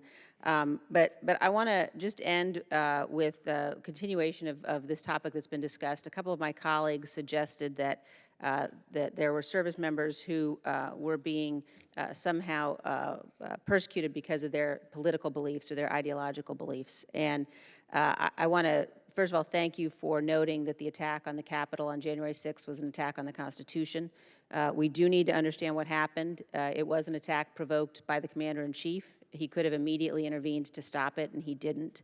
I think it's very important for us to recognize and understand who was in the Capitol that day and why. And we have to protect the First Amendment rights of our service people, no doubt. But it's also critically important that we remind everybody that the UCMJ makes it a crime to engage in sedition or mutiny or to seek the violent overthrow of the United States government. So I would urge, as you are focused on getting to the bottom of what happened, we need to do the same here, but we really need to focus on that piece of this as well. And with that, I yield back. Thank you. I recognize Representative Jacobs. Well, thank you so much for joining us. I wanted to follow on a question from my colleague, Ms. Cheney, about the GBSD. I know you said a final decision will only come after the nuclear posture review, but it seems from the budget that this decision has already been made with the claim that the price to build and operate the new GBSD would be less than the cost to maintain the current Minuteman 3. So it seems this conclusion is based by comparing the total life cycle cost of the two options through 2075 at a deployed level of 400 ICBMs. Is that true? If so, where did those numbers, 400 and 2075, come as the baseline requirement? Who made that decision, and is that still going to be revisited down the road, as you said? Well, I certainly, as I indicated a couple minutes ago, I've not made any decisions on this. I think it deserves, the right amount of effort and attention, and we'll make the best choices. But these choices need to be informed by the posture review and make sure we have the right balance here. Well, thank you. I think it's important that we we do the process necessary and not invest in a very expensive nuclear platform, as, for instance, our president is in active negotiations to decrease our reliance on nuclear weapons. My next question is, I represent San Diego, and almost all of the people in uniform I speak to there are struggling to find childcare. I'm happy to see that the president's budget increases base pay, but it seems like there's just so much more we need to do. And I was a little surprised that in this budget request, it only requests funding of a single construction of a new childcare development center, one 200-space center at Shepherd Air Force Base in Texas. I know you said to my colleague earlier that you were working on investments in home care support and others. So I just wanted to know what more you're planning on doing to address childcare beyond this single one space that is being constructed. Well, thanks for the question and for your continued focus on what I believe is a very important issue. We'll continue to work with the services as they work with their installation commanders and they identify what their needs are and make sure that those needs are reflected in military construction plans going forward. But I personally believe that, and I know all the secretaries and the chiefs believe, that this is an important issue and one we need to continue to invest in. So more work needs to be done to the point that you're making. Thank you. Yes, I really want to emphasize that I think what's in the budget is not sufficient, and I can tell you for my constituents in San Diego, of our subsidized child care waiting list spots, more than half of them are military families, and so it's a really critical need, and I hope that you would continue to emphasize it, and I appreciate your comments there. If Ms. Escobar is here, I'm happy to give the remainder of my time to her.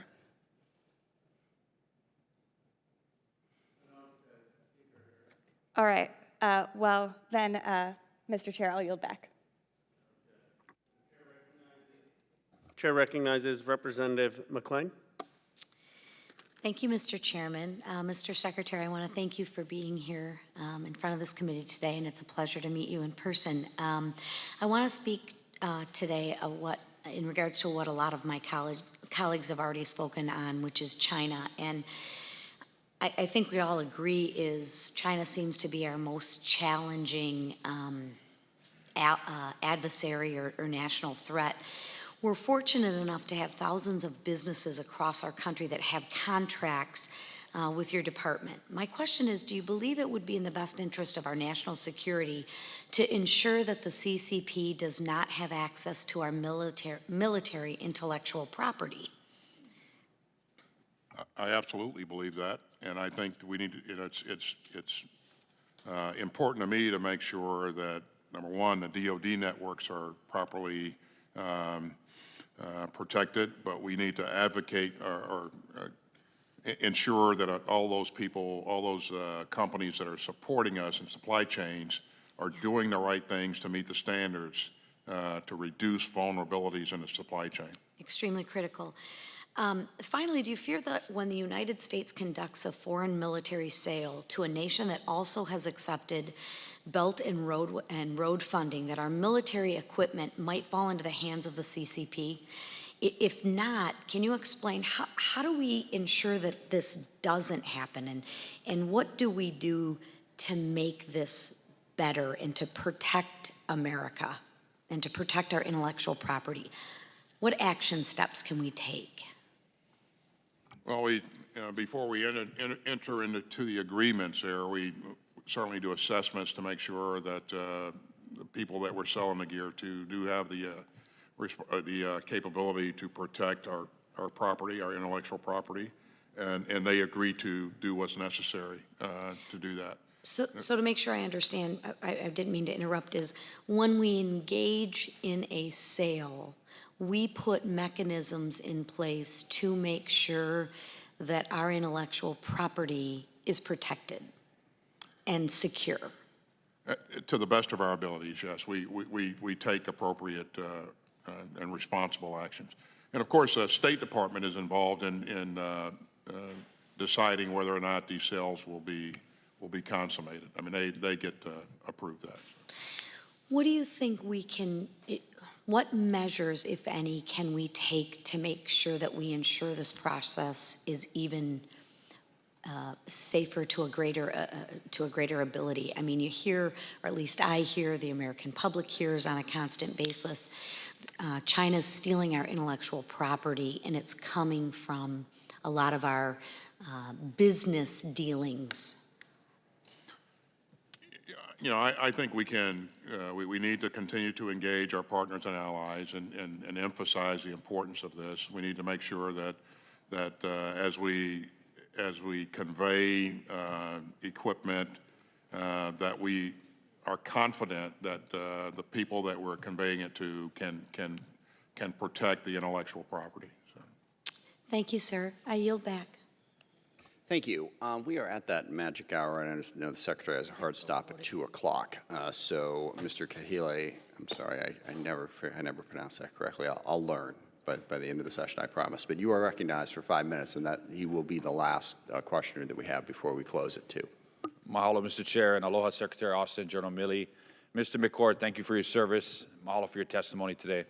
I want to focus my questions on the Pacific Deterrence Initiative, the importance of those U.S. relationships with our allies and partners in the Indo-Pacific region, and the changing nature of the future conflicts. Secretary Austin, I applaud you for showcasing America's commitment to the Indo-Pacific region by making your first overseas visit with your trip to Japan and South Korea and India, and a brief stop in the Hawaiian Islands. I'm sorry I missed you.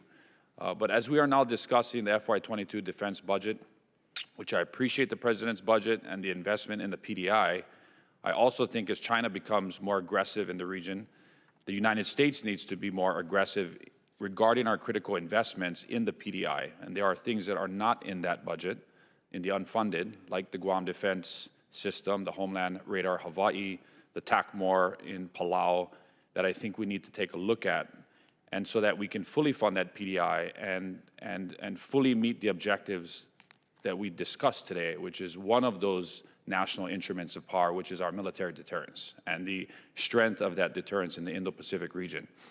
So as a member of the Pacific Islands Caucus, I want to continue to call attention to Oceania and the Pacific Islands region. China regularly provides military training in the Pacific Islands region. They have been broadening their reach throughout the Pacific. They actively cultivate those relationships with senior defense officials. You know, we know what the investments that they've been doing in Guam for a number of, in Western Samoa for a number of decades.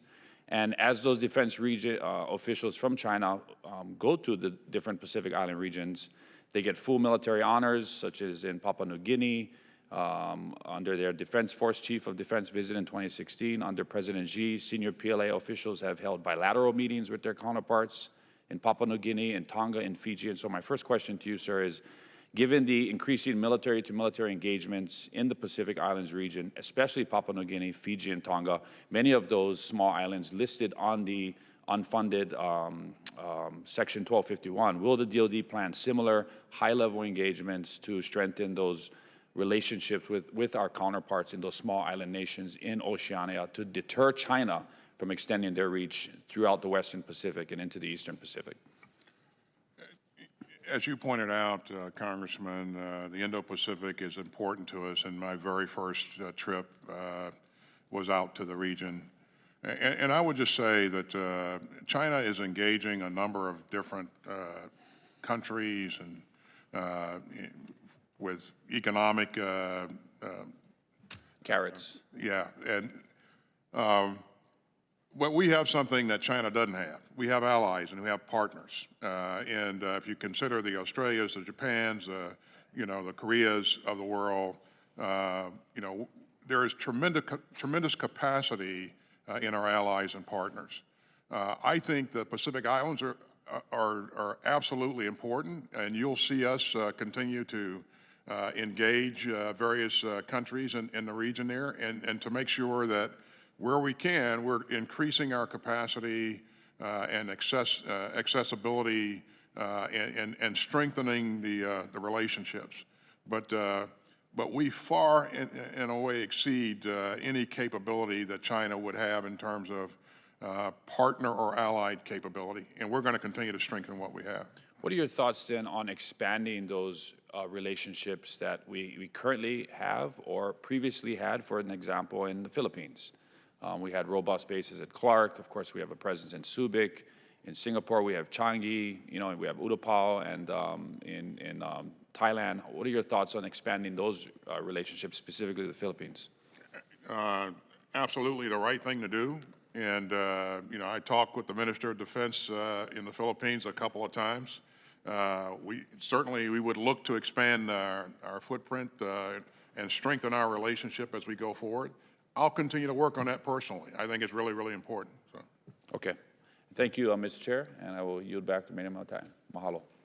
Well, thank you very much, and I want to thank both of you, well, all three of you. Mr. Cord, last did not get a question. I'm sure you were profoundly disappointed. But I do want to thank the Secretary and the Chairman, and I think it's really important as we've had these discussions. We focused on some areas of disagreement, but there is overwhelming agreement on this committee in a bipartisan way about the priorities and needs within our Department of Defense and how to meet those. And I hope we'll stay focused on those and not get too obsessed with the areas where we disagree, because there's a lot of good in what you're doing at the Pentagon, a lot of work to be done, obviously, and I think this committee and this Congress will contribute to that.